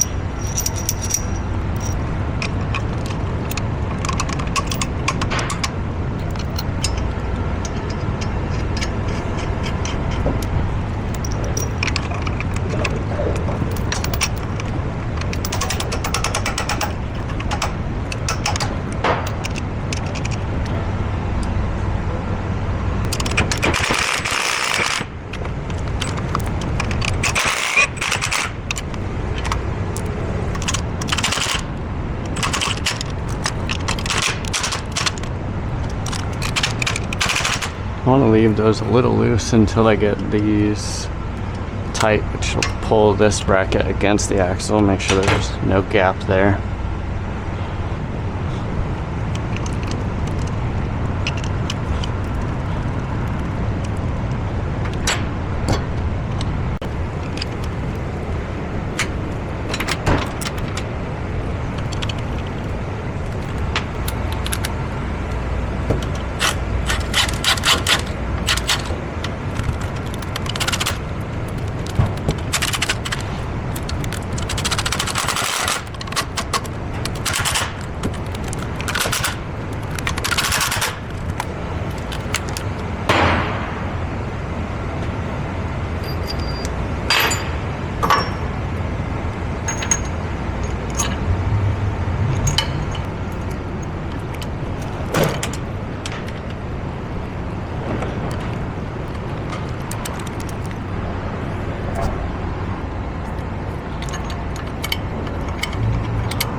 So 17mm wrench for those, and maybe an 8. That's a good guess. 8mm for those.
Fuck.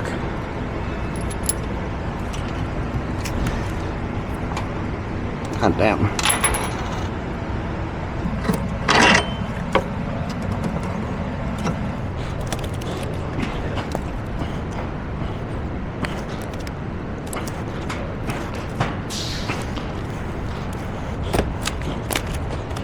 Okay, 10 out of 10. Don't recommend letting this fall off. It's quite important.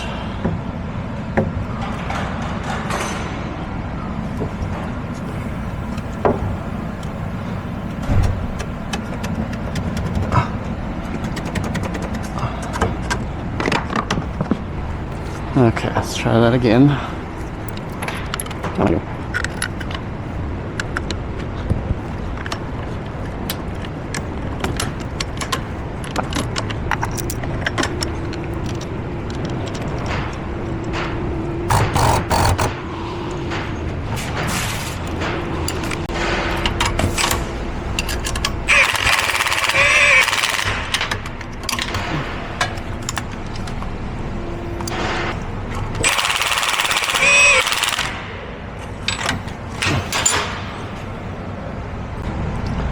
Alright, so we're gonna get these torqued down. 21 millimeter up here.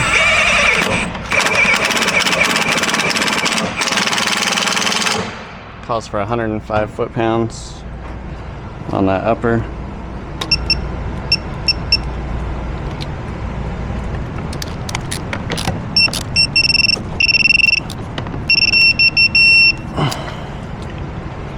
It's pretty tight. Go to the other side.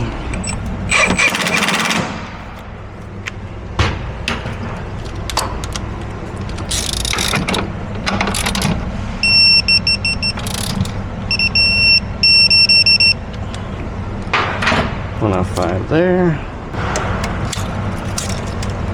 and then the bottoms, these ones are 75.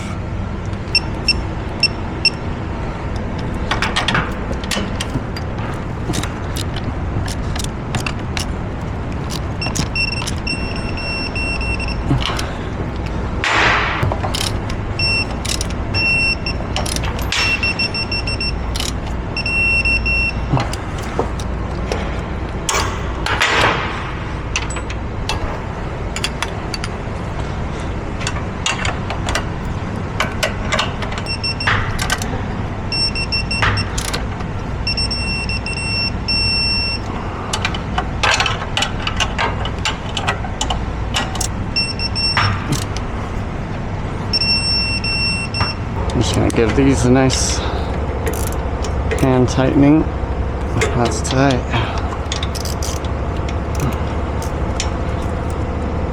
That's tight.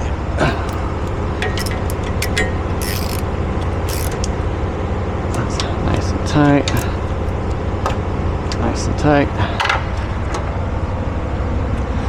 We need to do these ones. I'll just kind of run those ones in since they're not critical.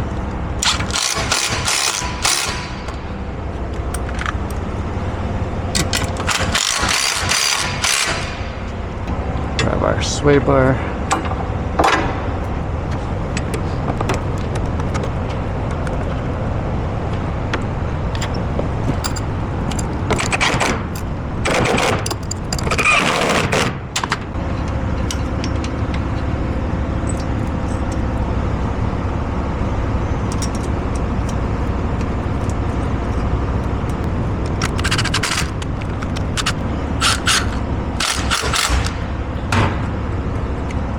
Alright, that's it. We gotta do the wheel studs back here. Okay, that is not it. We need to hurry and do these.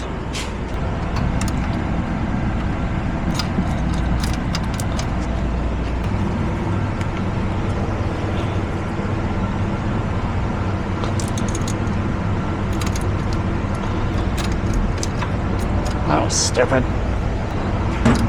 Okay, apparently those are 11 millimeters, not 10, even though they look like 10s.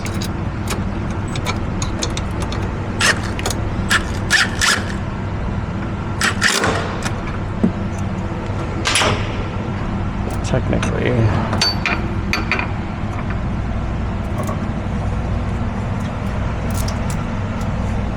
I think it's supposed to reuse this, but I like our factory bolt better. So I'm doing factory bolt.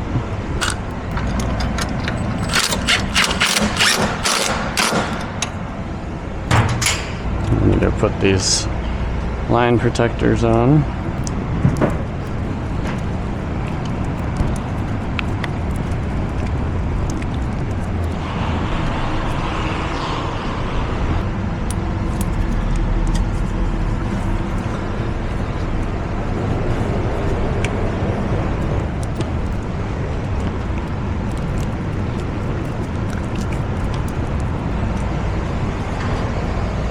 I'm gonna cut this in half so I have some for both sides.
Okay, I'm gonna do our lug studs.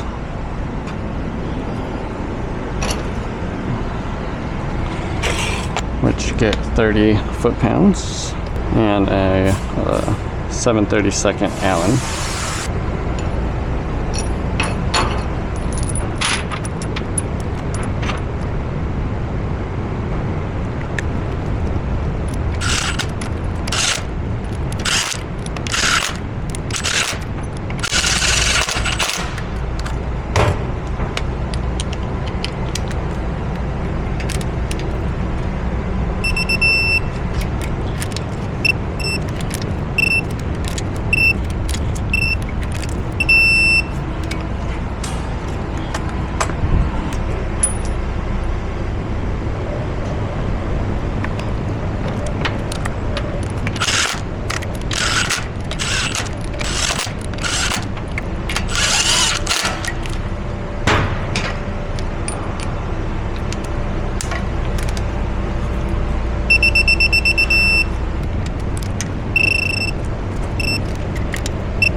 Alright, let's lift it up, get the jack stands out.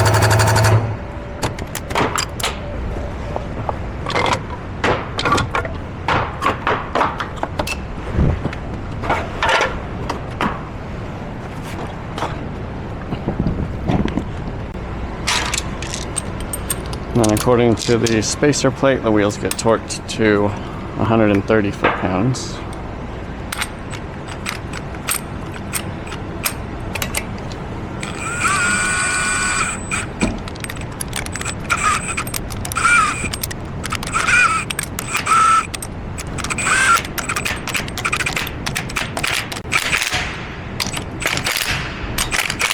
As you can see right there, 130 foot-pounds.